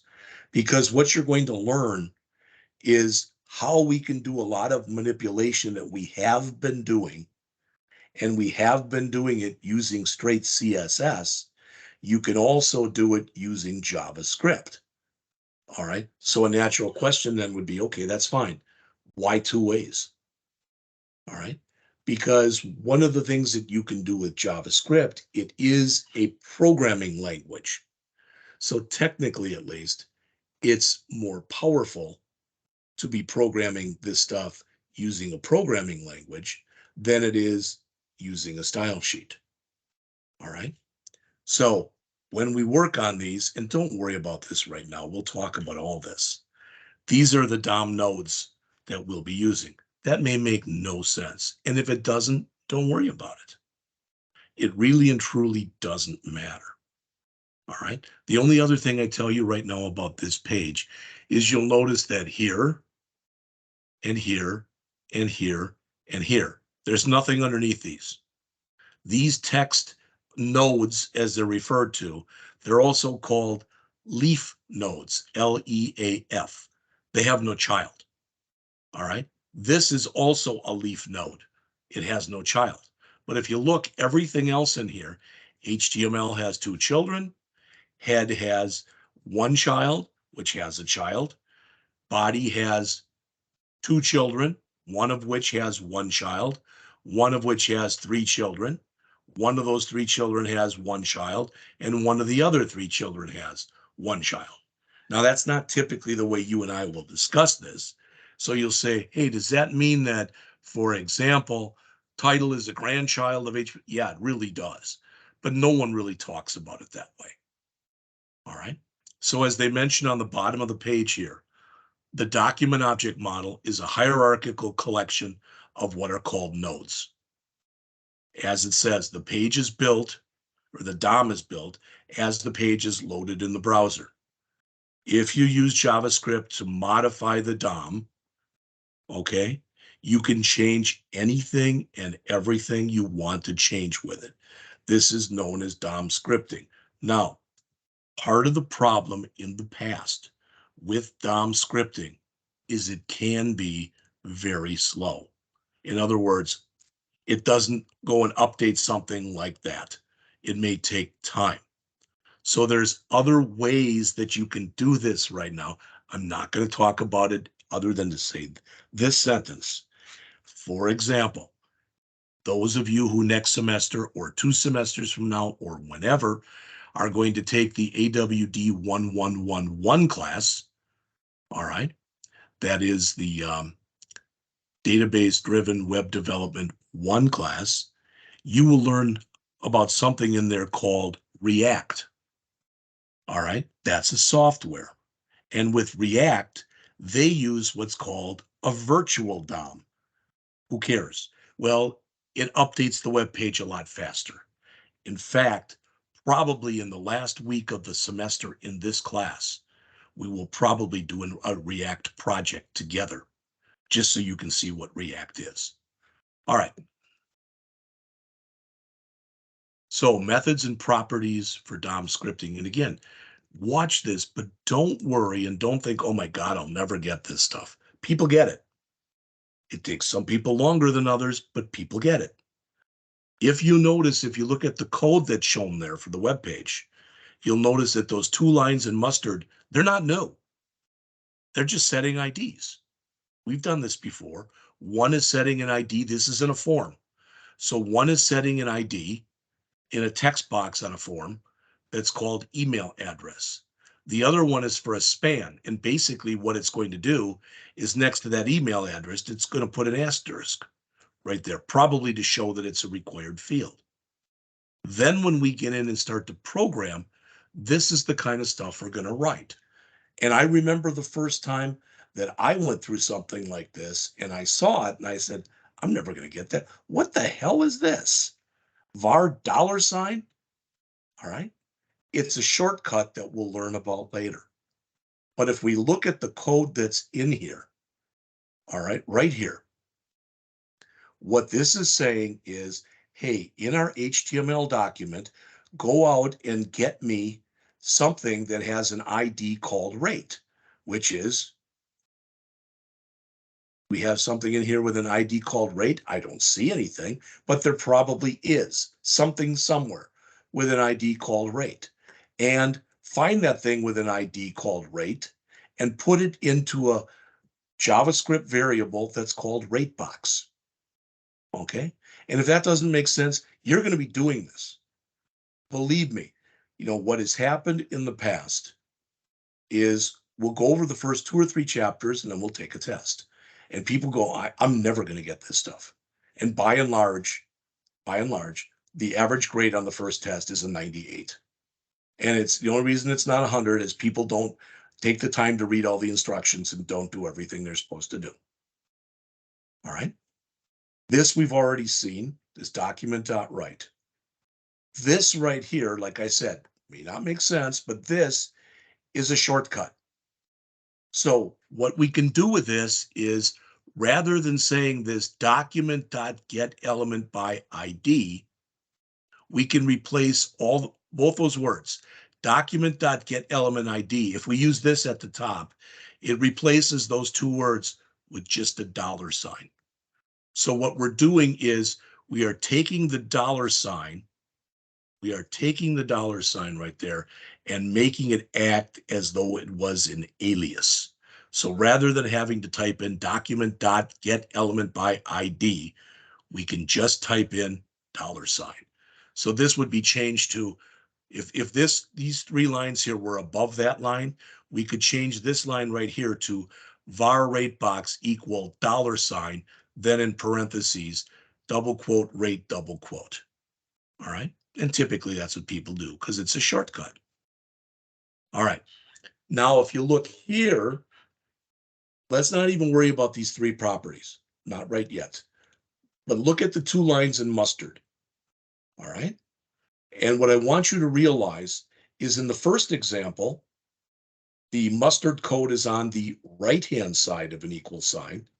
And in the second example, the mustard code is on the left-hand side of an equal sign. When you take something like this and put it on the right-hand side of an equal sign, it's what's called a getter. I'm getting that information and I'm assigning it to a variable. On the other hand, if the information is on the left-hand side of an equal sign, it's called a setter. That means that I am changing what's in there to this. All right. And I've given this example before. Maybe it's a good example. Maybe it's not. I don't know. All right. So let's assume for a second that we're not meeting over the internet. We're meeting in the classroom. All right. And I believe, I could be wrong, but I think we've got 2 Daniels in this class and 2 Nathans in this class. So let's say it's the first day of class and one of the Daniels walks in. All right. He's the first person there, says hi. And I say, good morning. I introduce myself. I say, what's your name? And you say, Daniel. I say, do you go by Daniel? And he says, yeah, you can call me Daniel. That's fine. All right. Then a little later, another person walks in and I say, hi, and introduce myself. And I say, what's your name? And he says, Daniel. All right. In both those cases, those are gets. I'm asking you information. But if I say, hey, you know what? There's 2 of you in here named Daniel. He wants to be called Daniel. Is it okay if I call you Dan? And that Daniel says, yeah, that's fine. Now that's a set because I'm physically changing the name. All right. I've got 3 daughters. Just you may or may not care. I've got 3 daughters. All 3 of my daughters are adopted. We adopted all of them within the first year of their birth. In fact, we saw my oldest daughter the day after she was born. And we were in the hospital and they had a little sticker on where she was laying down and it said baby Scott. And they said, what's her name? And we said, we're going to name her Taylor. So she immediately grabbed a magic marker and put that in there. That was a set. Every time since then that she's been asked her name and she says Taylor, that's a get. All right. And the reason I'm spending a little time talking about this is in a lot of the stuff that we go over with JavaScript. In fact, a lot of the stuff you go over with many programming languages, you have what are called getters and setters. Getters allow you to get information. Setters allow you to change information. All right. Getters are usually or are also referred to as accessors. They can't change anything. Setters are often referred to as mutators because you can change things with them. Okay. So the document object model, as it says, represents all the elements on the page. When you script with the DOM, you typically use the $sign as a shortcut, as I already mentioned. And these are some of the things that you can use. Value literally is that. What's the value of that email address? All right. First child, we've sort of talked about that before. All right. And in this case, it's going to be the first child node of an element. The node value, again, when we looked at, well, I'm not going to go back to that picture, but you notice that at least a couple of them on the bottom said text. All right. Again, the idea is we're just going over this. All right. If it doesn't totally make sense, please don't let it throw you. I remember at least in one occasion, I had one person who after class, and I'm not exaggerating, was almost to where they were hyperventilating, saying, I'm never going to get this stuff. I listened to your first lecture. I'm totally confused. I don't understand any of it. And they got an A in the class. All right. So everybody can. One other thing about JavaScript is JavaScript responds to events. All right. Now, what we've already been doing that, whether you realize it or not. When we were doing our forms, all right, we were responding, for example, to either a submit event or we responded to a reset event. All right. But we can go and set up our own buttons or whatever. We can take anything on a web page and react to it when something happens to it. You could click on a web page, you could click on a button, you could click on a text box, you could click on anything you wanted. All right. And that's known as event handling. As it says in here, the diagram on the next page describes what's referred to as the event cycle. So if we take a look at it here, all right, I wouldn't expect you to look at this and understand it. But what they're saying is they've got a file that's called printpage.js. This is that shortcut right there. Okay. And this says right here, this is what we want to have happen. All right. So notice it's called print page. All right. And notice this says print page. All right. In English, what this says is, hey, when we click the button that's called print button, then what we want to have happen is we want this to run. We want this to run, which is this, which will print it.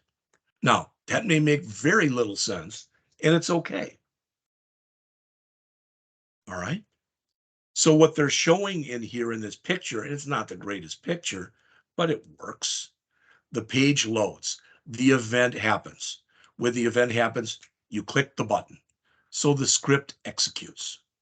It modifies the DOM as necessary and updates the page as necessary. All right. So again, I know I'm doing a lot of reading here, but I do want to make sure that at least hopefully this is making some sense to you. Again, it's 10:10. I'll go till 10:20, then we'll take a break. All right. So as it says, an event occurs when something happens. Those of you who have already taken the AWD1000 class, the C# programming class, virtually everything that we did in there for handling events was clicking a button. Much of the stuff that we'll do in JavaScript will also be handling clicking a button. All right. The JavaScript code that you write to handle an event is known as writing an event handler. All right. You're going to learn how to write event handlers. We'll start very slow and we'll build up so there's more. So the first example that's in here, let's look at the example. All right. Believe it or not, and you may disagree with this, but I would disagree with anybody. You could all write this right now. All right. It's a form. Okay. What we have is we've got a border around everything in our program, that blue border. Then we've got an H1 tag that says, please join our email list.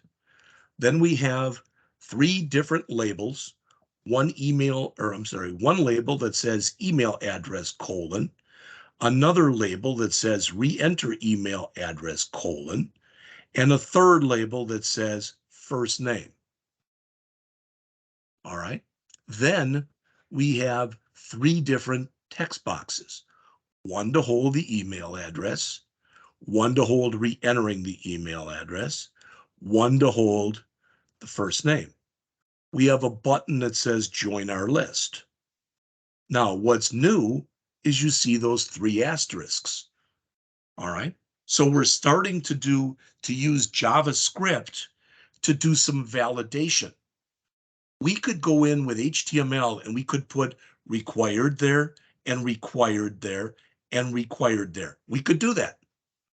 We could also go in, it's actually pretty hard. We talked a little bit yesterday about using regular expressions. It's pretty hard to write a regular expression for an email address. All right. If you've looked at any of them, sometimes they're actually a few hundred characters long. But we could do most of the validation for this using just HTML. But if there's something special that we want to do, HTML may or may not handle it. So we use something like JavaScript. So again, this is the HTML. And really in here, this is the form. And these are spans that they put in there for these. And they actually go in with these asterisks and they make them red in the CSS. All right. So we've been doing this all semester where we get a picture, we see the code. After we see the code, we see the CSS. But now we're seeing the JavaScript. All right. And again, very little of this JavaScript may make sense. It is honestly okay. This says that JavaScript will be included in its own file called emaillist.js. JavaScript files must end with a .js extension. You can call them virtually anything you want. All right. That next line here, this is that shortcut that we talked about. All right. So this says rather than having to type in document.getElementById, you can now type in a $. And you can see we're using it right here. So this is grabbing whatever we put into that first. So this line right here, this email address one is whatever we put in here. The email address 2 is whatever we put in here. And that's all we've got in here right now. Then we've got something that says is valid, and it's equal to true. I said this to you the other day. I'm going to say it again. You're going to hear it umpteen times throughout this semester and beyond.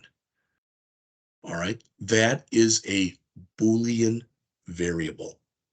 Boolean means it can only have one of two possible values. It can either be true or it can be false. That's it.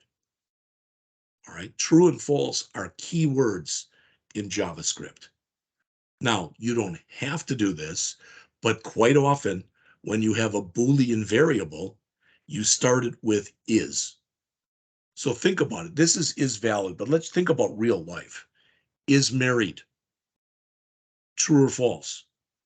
All right. There's no gray area where you can't say, well, we're sort of married. No. To the computer, it's true for is married, meaning you are married, or it's false for is married, meaning you're not married. Another popular one would be is union. If you are a union member, it's true. If you're not a union member, it's false. So we're assuming right here that everything is valid. If we find something is not valid, we set it to false here or here or here. So we're assuming it's valid. So we come in here and the first thing we do is we say, hey, if there's nothing put in there for the email address, nothing, this says replace that asterisk with the phrase that says this field is required. Now there is an address in there. If we had left it out, it would be right there, that at where there was that asterisk at the beginning, it would now say this field is required, and it would be in red also. And we'd say is valid would be setting it to false. All right, it's invalid because we didn't put in that address. Then we do it again. But notice what we're checking here. We're not checking to see if there is an email address. We're checking to see if that second email address was the same as the first email address. If they're not the same, we again say that it's false. And we give it an error. We give it an error, and that error says this entry must equal the first entry. So notice on here where we did the first one, if there's nothing in there, all right, otherwise, this in English says get rid of that red asterisk that was there. This says if the two aren't equal, like they are not, give me an error message. But if they are the same, again, get rid of that red asterisk. So notice if this is the case, we set is valid to false. If this is the case, we set is valid to false. If it's already false, it's like walking up to a light switch that's already on and hitting it again. All right. Then we check the first name. If the first name is empty, we say this field is required, and we again set is false. Otherwise, we're not checking. If I put 1, 2, 3, 4, 5 in there, that's considered valid. We're not checking right now to see if those are letters that are in there. We're checking for the presence or the absence of something. So when we get down to here, either everything was cool and we never set is valid to false. And remember up above, we set it to true. So if we hit the else here and here and here on all three, then this is a shortcut for saying if is valid equal true. So if it is valid, you're telling it to submit this. All right. And if it's not, you won't submit it because there were errors. And then there's one more thing that's in here. And again, it may or it may not make a lot of sense. This says, hey, when the program runs, when my window loads, okay, if I go in and I click the button that says join our list, when I click the button run join list, which is this. So run this routine, but don't run it until I click the button. Now, if you can look at this and just say, okay, I sort of get it. It expects you to type 3 things in here. If you type a valid email or if you type something in here, then it assumes whatever you type in here is in there. If you type the same thing in here and in there and anything in there, and you click join our list, everything works. And that's true. If you leave this empty, you'll get an error message. If you leave this empty, you'll get an error message. If you leave this empty, you'll get an error message. If you get if you get 1, 2, or 3 errors, you won't join the list. You'll stay right here until you fix the errors. If you have 0 errors, meaning you put something in here, the same thing here, and something in here, it will submit and boom, it'll add you to the email list. All right. Now, either you're like, yeah, that sort of makes sense, or it makes no sense whatsoever. All right.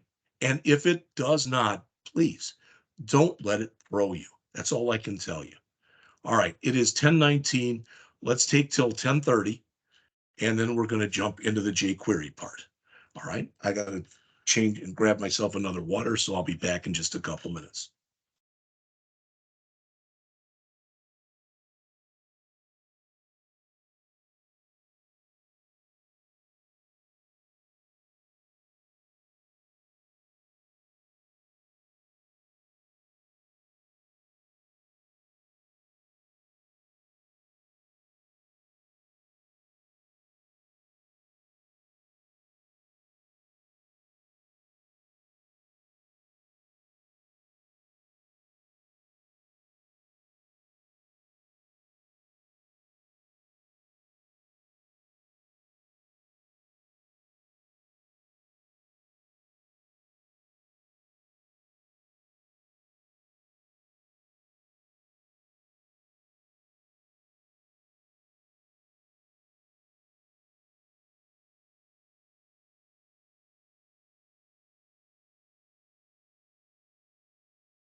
All right, it's 10:30. I'm going to continue on. Now, I'm not going to disagree with anything that the author says here, but I want to put my own little spin on it in just a minute. Yes, jQuery is a free open source JavaScript library. That's true. It says there are two of the reasons, the fact that it's compatible with virtually any, it makes JavaScript programming. And it says that's two of the reasons why jQuery is used by almost 80% of the top 100,000 websites today. I don't disagree with that, but I want to say one thing to you.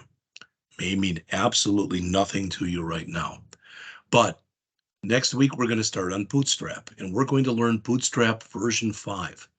One of the biggest changes between the last version of Bootstrap 4, which was 4 point something or other, and version 5 is version 5 of Bootstrap no longer requires jQuery.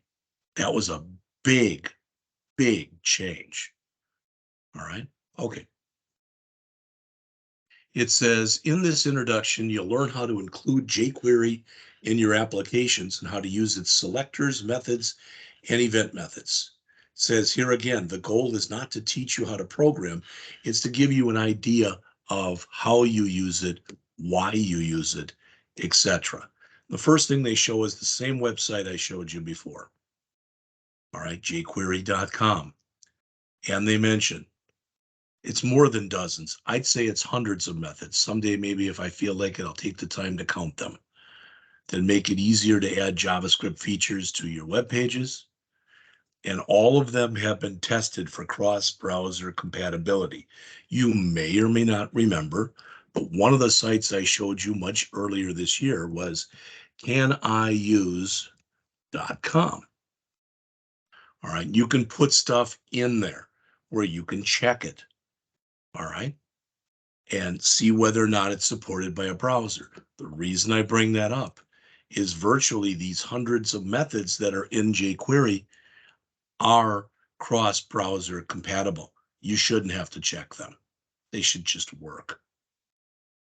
Most of them, at least, if not all of them, will even work on older versions of browsers. All right, this is including it again. So if I went in and brought it in, now this doesn't look like what I showed you before, all right, because we're grabbing that from the internet. But if I go out and grab jQuery and put it into my own folder, I can call it whatever I want. I could just call it jQuery.js, all right? Sometimes people do it like this so you know the version of jQuery that you're using. There's the CDN that I showed you as well. So as it says, it's an open source JavaScript library. All right, you can use the minified version, which is smaller and will load faster, and you can use the uncompressed version so you can see everything that's in there. You can include it from a CDN, but if you do it from a CDN, all right, then you will need to have an internet connection. If you download jQuery to your file system, you can change the file name. All right. The advantage of using the CDN, the Content Delivery Network, is what it's supposed to do basically is it's always supposed to kind of alert you, and you should be using the latest and greatest. So if you go out and every time you grab the CDN, if a version changes, you'll know because it'll be updated right away on the CDN.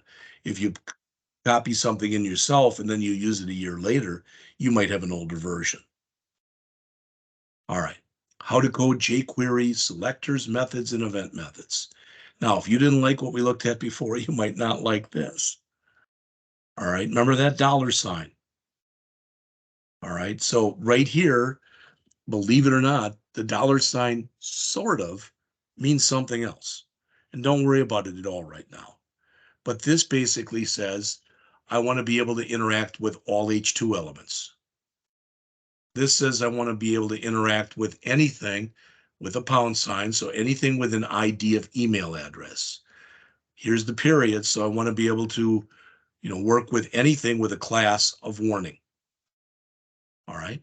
There are lots of built-in methods that you can use with this.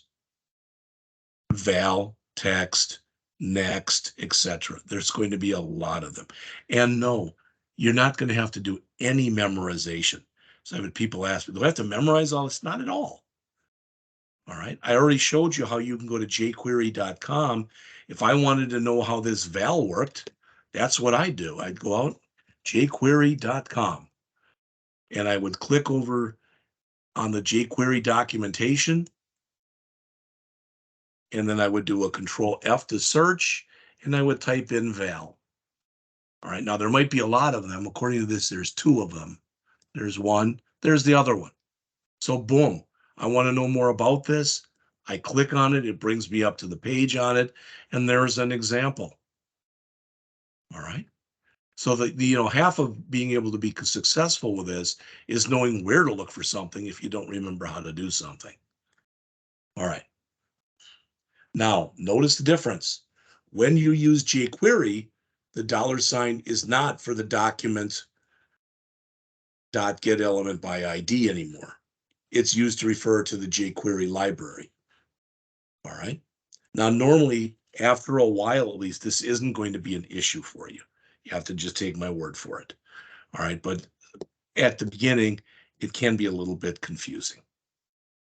So they're going to redo that same application that they did before, exact same one, but they're going to do it this time using jQuery. So the only change in our HTML is now we have to add jQuery. Notice they're adding it from a CDN. Also, please notice you must put the jQuery reference in your code before your own JavaScript file. All right. If you flip those, there's a very good chance it wouldn't work correctly, or it wouldn't work the way you wanted it to work. Then our form, no changes. So the only change has been this one, but the JavaScript now will change. All right. Why? Because we're using jQuery. Some of it'll be the same and some of it's different. So you'll notice in here, it looks really a little bit weird. You say $, and then you've got document.ready function. What the heck is that? Basically, what that's saying is once your web document has been loaded into the system, run this. Now, I want to show you something because I want you to understand this. If you look right here, right there, there is a parenthesis right there. There is a left parenthesis. The right parenthesis is way down there. All right. And you're like, well, wait a minute, there's a curly brace there too. Yeah, that's the curly brace. So this left parenthesis and left curly brace go with this right curly brace and this right parenthesis. In the same way, this right here, that left parenthesis and that curly brace go with that right curly brace and that right parenthesis right there. Really does help. All right, to be honest with you, it really does help to put a comment they've done. All right. Now, I'm not going to go over any of this because I don't want to confuse you, but it's doing the same exact thing as the last program did. All right. In other words,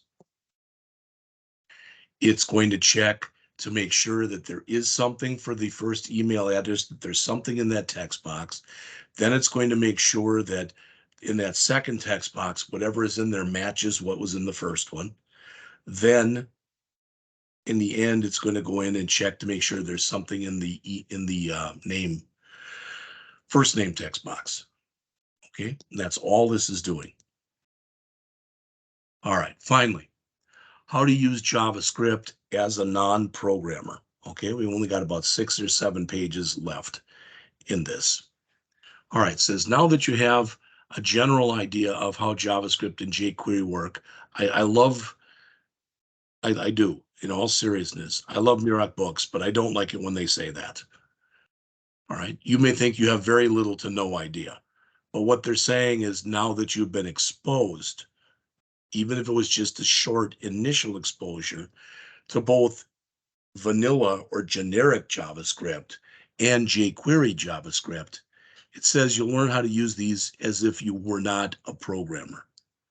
So it says we'll review two applications that are typically developed with jQuery. However, the jQuery isn't even shown. Sometimes if you know how to call something that exists, all right, that's enough. You don't need to know how it works, all right? One of the things that you'll hear when you start really programming is the difference between an interface and an implementation. Now, I always give this example, pardon me if you've already seen it, but it's really simple. That is, if I come in here and I bring up the calculator and I type in 367, doesn't matter, just a number, I just pick 367, and I hit this. All right, no, I hit the wrong one. Try it again. So 367, and I hit this. There's the square root of 367. I have absolutely no idea how this piece of software calculated that, and I don't care. My interface is, when I start, my interface looks like this. And I know in order for it to work, I must do something like this. But the actual implementation that figured out the square root is hidden from me.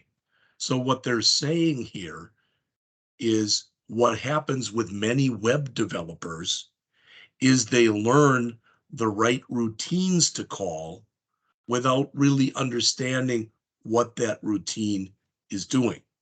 Now, in some ways, we all do that.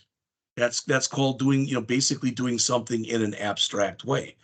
I don't know about the rest of you, but if I go and start my car up in the morning and I put it in reverse, unless I backed in, but if I put it in reverse and back out of my driveway, I don't know physically what happens in my car when I put it in reverse. I don't care.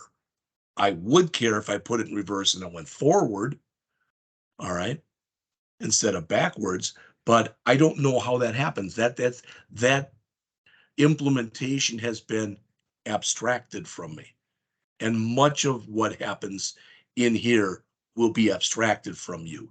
You will have to know how to implement something, but how it's physically implemented behind the scenes, you won't know. All right. So now they're going to come in, and we talked a little bit about image swaps the other day and using a hover, etc. Well, with this one, if you click on any one of these, this picture changes. So you can see that right now, it looks like the last one, you can see there's a little blue around it. That one is this one.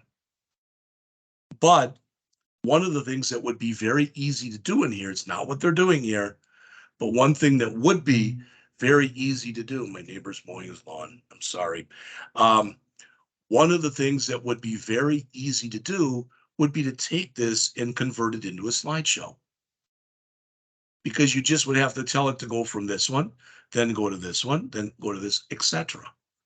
But this is, you can go in and you can do basically the equivalent, in this case, an image swap, and you do the image swap using, all right, jQuery. All right. So this is assuming in this unordered list right here, that's building these 6 images. That's what that's doing right here. Each image, notice, has a title, has a source. We're not worrying about giving it a name or anything. All right. Then we've got here IH2 ID equal caption. What's that? That's this. Because the chances are pretty good we want this to change every time. This might be James Allison 1-1, James Allison 1-2, James Allison 1-3, James Allison 1-4, James Allison 1-5, and James Allison 1-6. Or it could be something different. This could be James jumping over something 1-1 or whatever. We don't care. we're going to actually refer to whatever that is as just the caption. So if we need to, we can change the caption every time. All right. So it says how to use jQuery for this. It says code the script elements as shown, set the HTML as shown, set the href basically as shown. So if we go through here, that might have made very little sense, but now they are going to make it a slideshow. It's got different pictures, but we don't care. What's the key thing about working with a slideshow? You want the slides to change. Otherwise, it wouldn't be much of a show if it just showed one slide. All right. And you can use a lot of the built-in features and functionality that exist in jQuery that you can make things fade in and fade out. Kind of like what we just talked about with transitions, etc., in chapter 16. But there's a lot of that stuff built in to jQuery. In fact, if you remember, I showed you the other day, we went into jQuery UI.com. All right. And there's about 25 different here. All right. But if I go, for example, to, I think, effect, we'll find out in a minute. All right. There's a fade. So what happens when I do this? You saw what happened. Okay. It's fading. And you can fade in, you can fade out. You can move to the left, you can move to the right, you can move up, you can move down, etc. Those are all, or not all, but some of the different things that you can do in here. All right, so this is a very simplistic slideshow. So again, they say in here to use this, you basically just code what's shown. You don't have to worry about how it works. You only have to worry about how to call it. All right. So finally, 3 sources for tested JavaScript and jQuery. And they're telling you places you can go. Dynamic Drive, JavaScript source. All right. I already mentioned the jQuery UI for you. All right. And literally, that's it for this chapter. There's 2 more things that I want to do. We will be done no later, I would think, than 11:15. All right, it might be closer to 11. But the first thing I want to do is show you this. These are all those resources that I alluded to this morning in the email. So for JavaScript, this is the JavaScript tutorial that's on W3 Schools. It's not short. All right. I've gone through it. I've gone through every bit of it. It's very well done. Again, what I like about W3 Schools tutorials is they go over something and then they give you a chance as you're going through it. All right. They give you a chance to actually try something. So try it yourself. All right. So you'll notice where it says my first JavaScript. If I write, hello there, world, something like that. I screwed it up. So it'd have to be in here.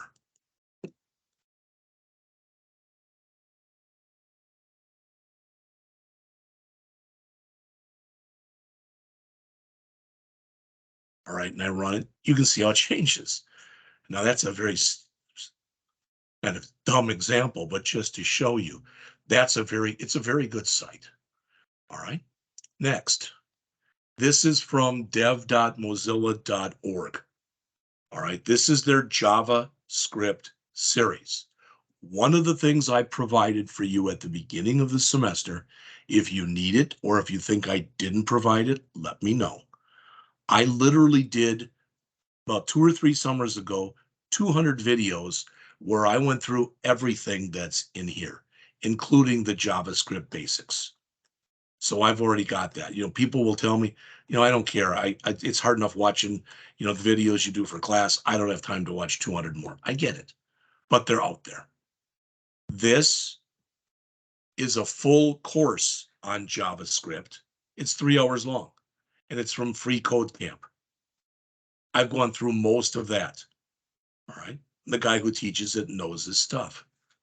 Lastly, this is another one of those from Brad Traversy, JavaScript Crash Course for Beginners. Now, it is 4 years old. So some of the stuff that's in there, there may be better ways of doing it because this is 4 years old. It's also almost 2 hours long.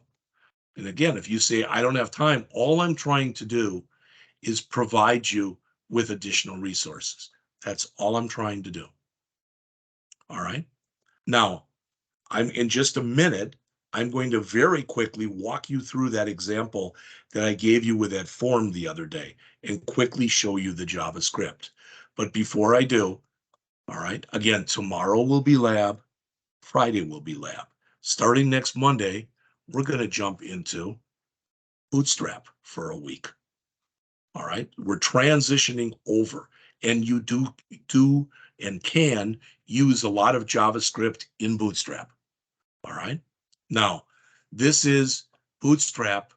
This is the introduction from Get Bootstrap, which is the main site. All right. And there's stuff in it. We're going to actually start with the starter template next week. But if you want to look at that, this is the place to go. It's getbootstrap.com. There is actually a bootstrap.com. I don't know if it's changed lately, but that's not it. Coming soon. Okay. This is the Bootstrap 5 tutorial. That's by W3 Schools. I've gone through part of it, not all of it, but what I've gone through is good.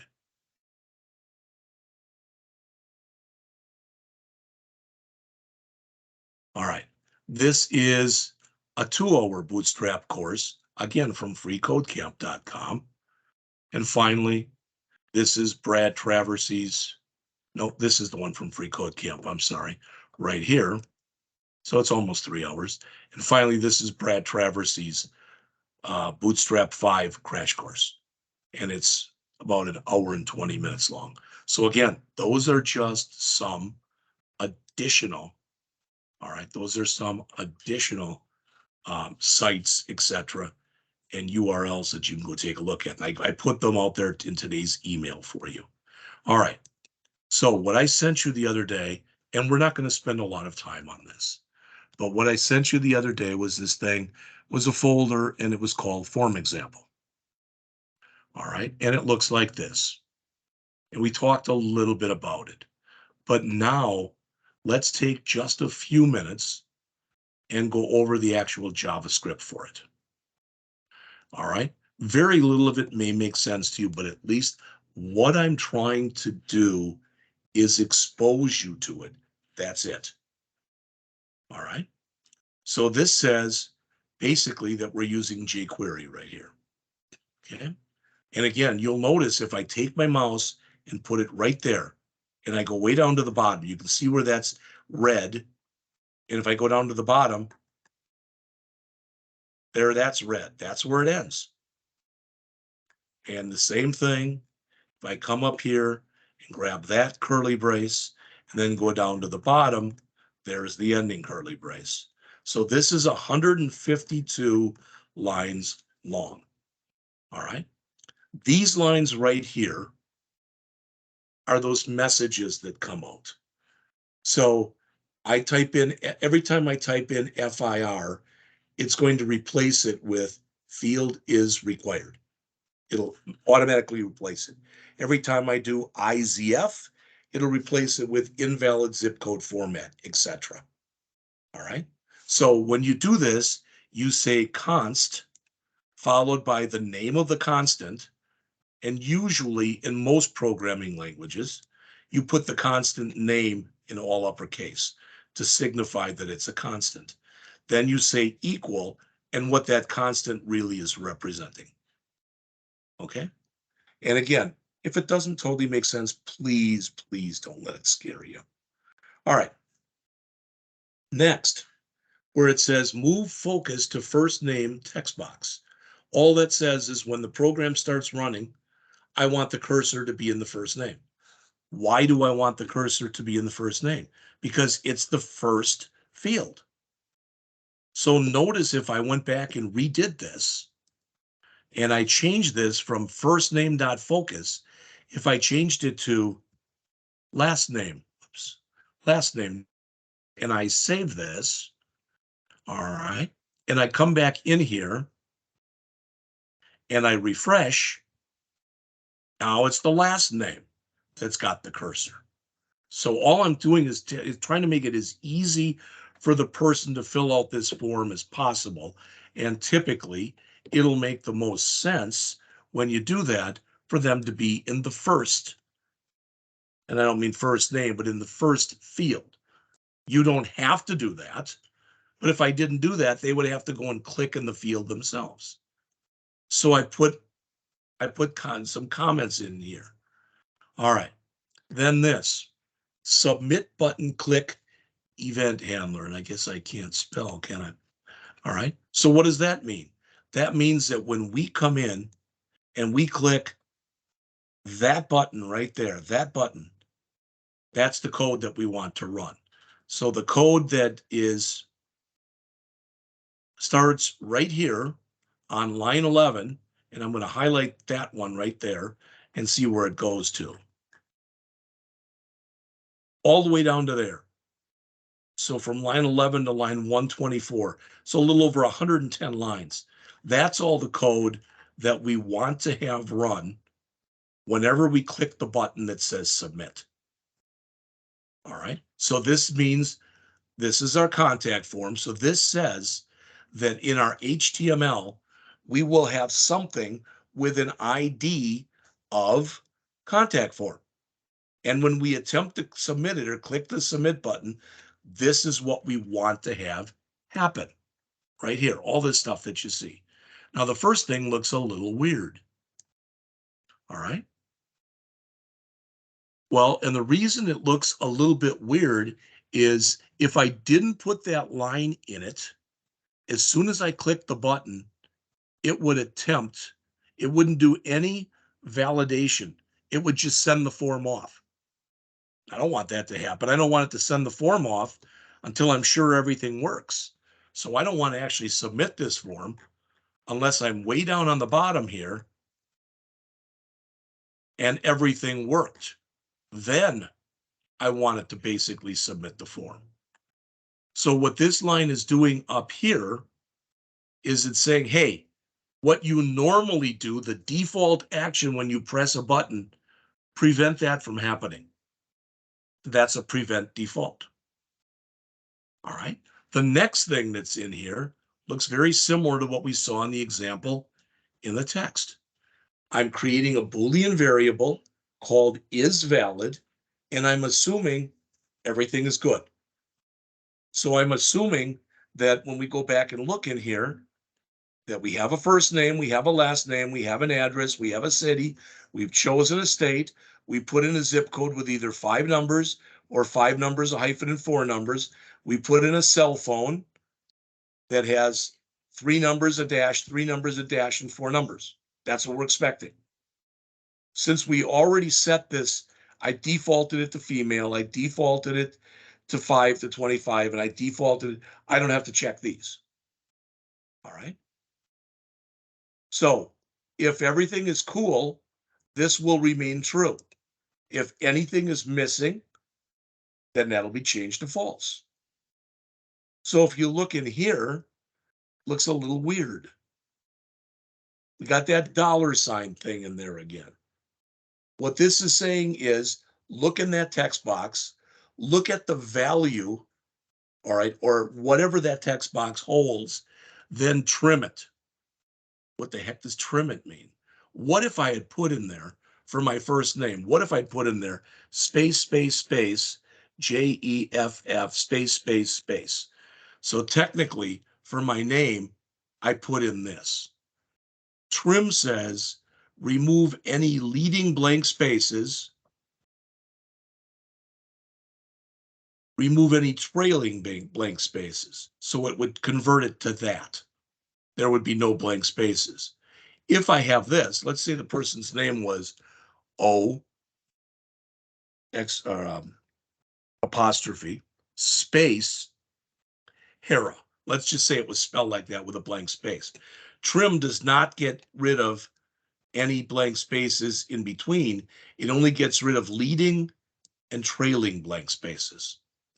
All right. Is basically clean it up. If I've got any blank spaces at the beginning or any blank spaces at the end, get rid of them. The reason for that is every field that's in here, if you look with the asterisk, they're all required. What people used to do in days gone by is they'd say, oh, okay, hit the space bar, hit the space bar, hit the space bar, hit the space bar. But you'll notice if I do that, since I'm running the trim function, it gets rid of those spaces. And it says, hey, you haven't put anything in those. All right, so that's what that's doing. It's saying, grab whatever is in there, trim any leading or trailing spaces, and call it first name. If there's nothing in there, then what I want to do is I want to go in and I want to set what's in there right now as an asterisk. I want it to change to first name plus FIR, which was field is required. So if I put nothing into the first name at all, or if I hit a bunch of spaces and I hit the submit button, it should come back and say first name field is required. And you'll notice that if I do that and I click it, there, oops, all fields required. Oh, I made that actually required. All right, I'll have to remove that. Okay, well, let me put something in here. How about the last name? We'll look at that one because that's next. All right. So this right here, field is required, field is required, field is required, field is required, field is required. Now I only have to type in FIR because I made a constant out of it. All right. It was just a little bit of a shortcut. Okay. So if it's empty, give me an error message. Otherwise,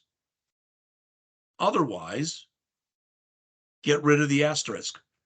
That's all that's saying. Get rid of the asterisk. All right. And I'm just going to keep going down. I don't want to go over all of it now because it might find it a little confusing. Do the same thing with the last name, then do the same thing with the address, then do the same thing with the city, then do the same thing with the state.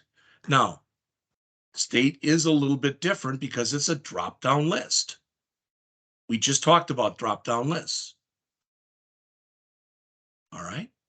So what this is saying right here is if state dropdown.length equals 0 or there's no value, all right, in other words, if we have selected in here, select your state. So let's say we did put this in. So I put in my name.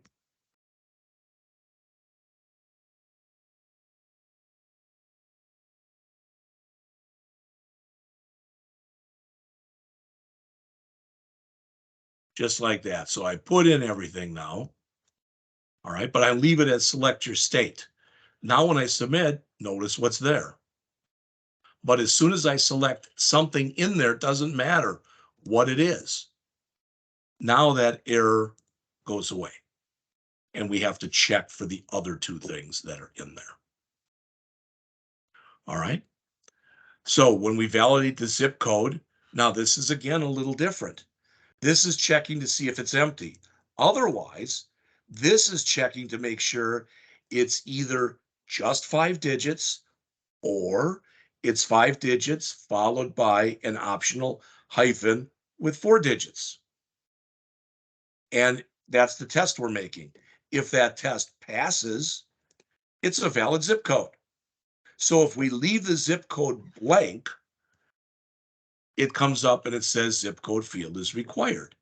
If we put something in there, but it's not what it's supposed to be, now it says invalid zip code format. So that's 2 types of validation that we're doing in there. The first type of validation we're doing is to make sure that something is in there. Oops. And the second one is to make sure it's in the correct format. So again, if I come through here and I put in 44444, that's valid and it works. If I put in there a dash, now it's invalid because it's expecting four numbers. That doesn't work. Putting in one number doesn't work. Two numbers doesn't work. Three numbers doesn't work. Four numbers does work. But if I put in three numbers and then a digit or a letter rather, again, invalid format. This is what validation, like we're doing here, that's what it's all about. All right. And then finally, we do the same thing with the cell phone, but we've got a different pattern. Here again, it expects that it's three digits, a hyphen, three digits, a hyphen, and four digits. All right. Oh, then we come down here. This may make sense or it may not make sense. All right. Notice in here, we're not using that $sign. We're using actually document.getElement by ID. And the reason we can't use the $sign is up on the top. We said the $sign basically is being used to represent jQuery. Almost all the stuff that we're doing in here, we're calling jQuery methods. All right, when we get down to here, this is jQuery, but we're using regular JavaScript for it. This is saying down at the bottom, all right, this is that reason right here. This says if I didn't put either one of them in and I clicked, it's okay. Maybe those aren't the reasons I joined this health club. Maybe I joined it because, I don't know, I want to put on weight or put on muscle or whatever, and that's not listed there. We could have listed another one that said other, etc. Now, what we did with this field and this field with these radio buttons is we gave them initial values. So I set female in my HTML, I set female to checked. In my HTML, I set age to 5 to 25. The reason that that's important is with a radio button, if you set a default value, one of these or the other, or in this case, one of these four will always be set if you give them a default value. So I didn't have to make any checks there. Now, if I'm 25 years old, I should click this. If I accidentally click this, all right, it'll still take. The system has no way of knowing what my actual age is. But if this is going into a database someplace, they are assuming that I'm between 76 and 100 years old, not that I'm 25, for example. All right. So when you look at this, again, if I put in this and then, all right, and I do choose one of these and I click submit, well, that's invalid because I have to put in one more number. That was on me. But now it says, oh, everything passed. This would be usually then in that case, if you remember when we did the example yesterday or the day before, when we did that form store, we brought up another thing. Thank you. You have been successfully subscribed to our email list or whatever it was. We could do the same thing here. All I'm doing is I'm just putting an alert in here that says all your tests passed. Everything was cool. All right. So, like I said, then we get down to the bottom and we only print out that message if indeed it's valid. This is a shortcut for saying this.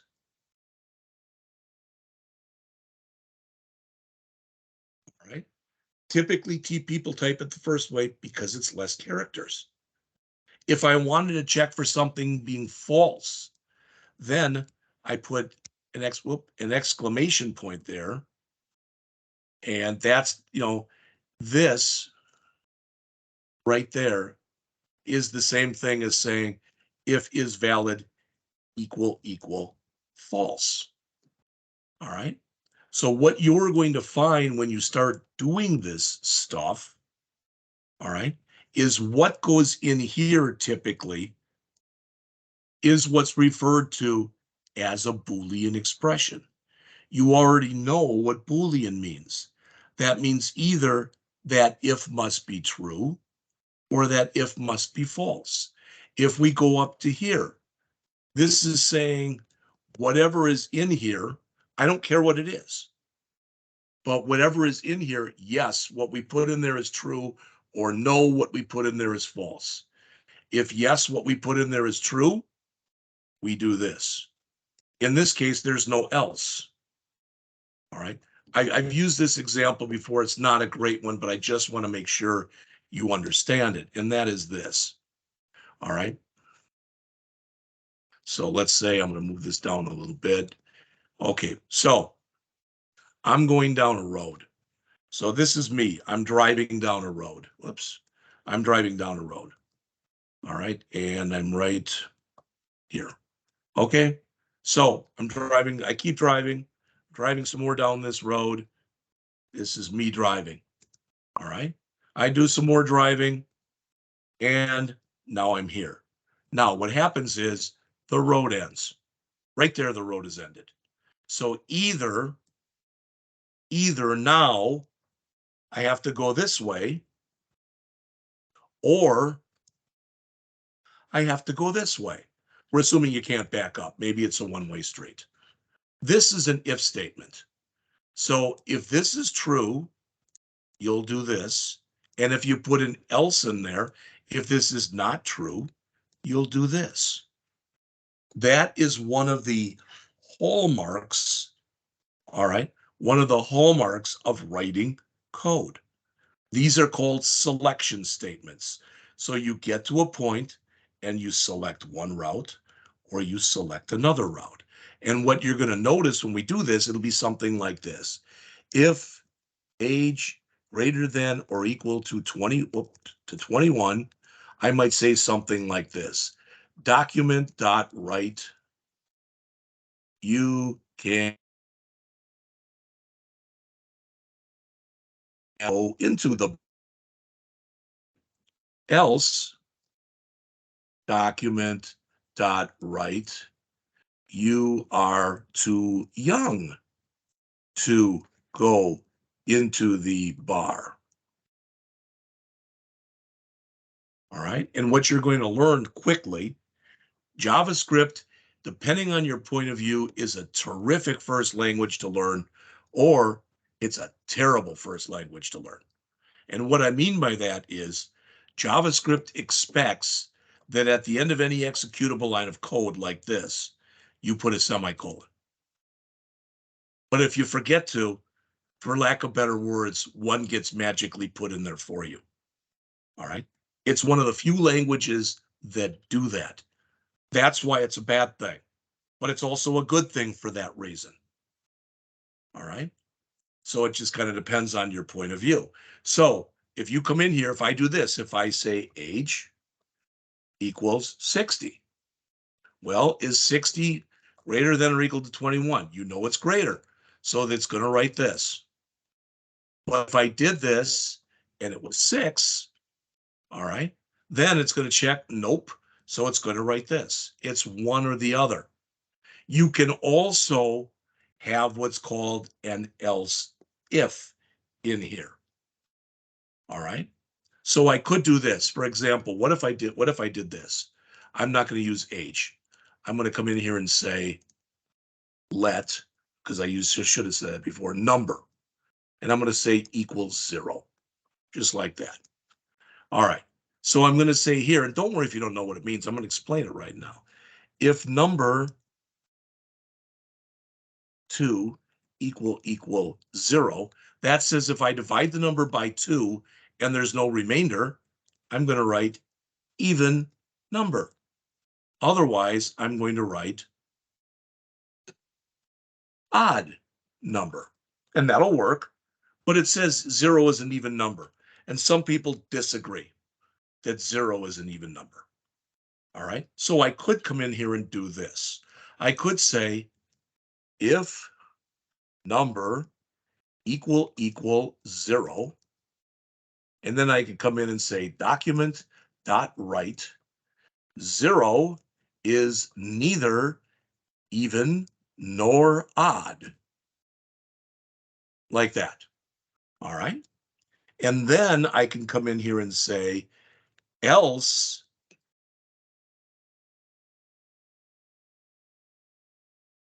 if the number is evenly divisible by 2, all right, then it's even. That's else if, else it's odd. And the rules that you're going to learn regarding this, the rules you're going to learn are you can have as many else ifs as you want to or need to have. So if I was doing a thing for grades and an A was 90 to 100, a B was 80 to 89, etc., I might have a lot of these. All right. You also, the else is never mandatory. You can have an if with an else if with no else. You can have an if with as many else ifs as you want with no else. You can have an if with no else if and no else. All right. Plus, when we get in here a little later, I'm not going to show it to you right now. I'm not going to show it to you.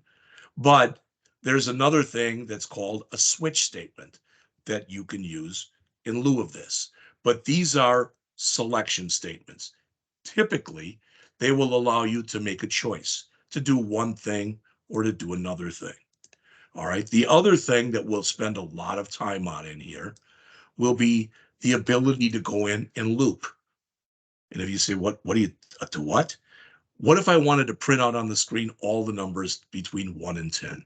I could literally come in here and say document dot write 1. And I'm not going to even copy it. I could copy that 10 times and then change that to 2, 3, 4. That's fine. But now I say, oh, I want to go from 1 to 100. Well, that's going to take so much time and it's a waste of time. So I'm very quickly, this is the last thing I'm going to show you today. I'm going to show you 3 ways that we could show all the numbers between 1 and 100. All right. So I'm going to come in here and say this. Int num, we'll say num, equal, not int, I'm sorry. Let num equal 1. While num is less than or equal to 100. And I'm going to say document dot write num, and then I'll add to that or append onto that a blank line. So in other words, go to the next line. Okay. And then I'm going to do this. I want to add 1 to num. I'm going to show you quickly 4 different ways that we can do this. I can say num equals num plus 1, kind of the way you'd probably think of doing it. But there's 3 shortcuts for this. You can say num plus equal 1, or if it's just 1, you can either say plus plus num, or you can say num plus plus. I'll leave it like that. That will print out on the screen every number between 1 and 100. So it'll be number 1, then on the next line it'll be the number 2, then on the next line. If I want them all on the same line, instead of putting in a blank line, I can just put in a space. Now we'll have 1 space, 2 space, 3 space, all the way to 100. This says started at 1, as long as tested here. So here I'm testing it, here I'm changing it. There's 2 other ways I can write this. Instead of testing it at the beginning like we're doing right here, I can also, I'm going to grab all this code and put it right here. But I can take this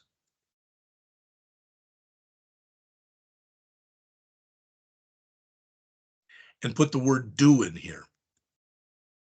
Now you look at that and you go, well, that's almost the same thing. That's true. But here I make my test. I make my test at the beginning. So if I put this, if I put in here 111, or there, is 111 less than 100? No. So if it was like this, it would skip this and just go on. So I only go into what's called the body of the loop, and that's what's between these curly braces, if my initial test works. Here, since I don't test it at the bottom until the bottom, even if I made this 111, it would print out 111. It would add 1 to it, making it 112. Then it would test it. All right. This is typically called a pre-test loop because you check the before you go into the loop body.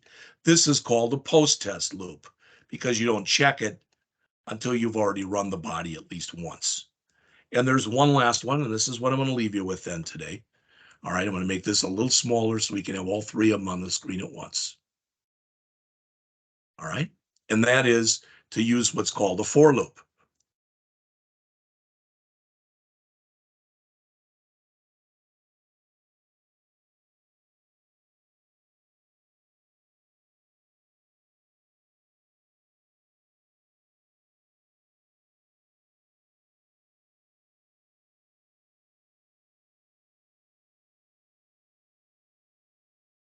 And what you should notice right away is it results in less code.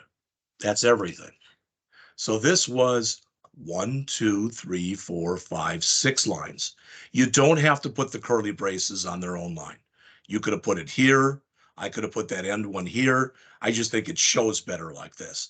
So here's 1, 2, 3, 4, 5, 6 lines with a while loop. Here is 1, 2, 3, 4, 5, 6 lines while loop. Here is 1, 2, 3, 4 lines only with a for loop. And the reason for that is on the same line, you do your initialization, you do your test, and you change the value of your loop control variable all on the same line. All right. So we're going to talk a lot, not next week, but the following week. We're going to start with stuff like this. I'm going to put a boatload of examples out there. All right. And I'll try to remember that when I create something, if feel free to remind me to save it at the end and put it out there so it's available to all of you. All right. I would strongly suggest you look through that list of URLs I gave you and either go out to the W3 schools example that's out there if you like to look at actual code, or go to the Get Bootstrap introduction and do that by next week. All right. Some of the stuff we do with bootstrapping, oh, this looks a lot like what, yeah, it will. Some of it will look markedly different. All right. And then for, when it's next Friday, not this Friday, but next Friday, whatever date that is, the 6th or something like that. All right. Whatever that is. When we get to there, I would do the same kind of thing. I'd go back and I'd start reading your JavaScript book. So this is it right now.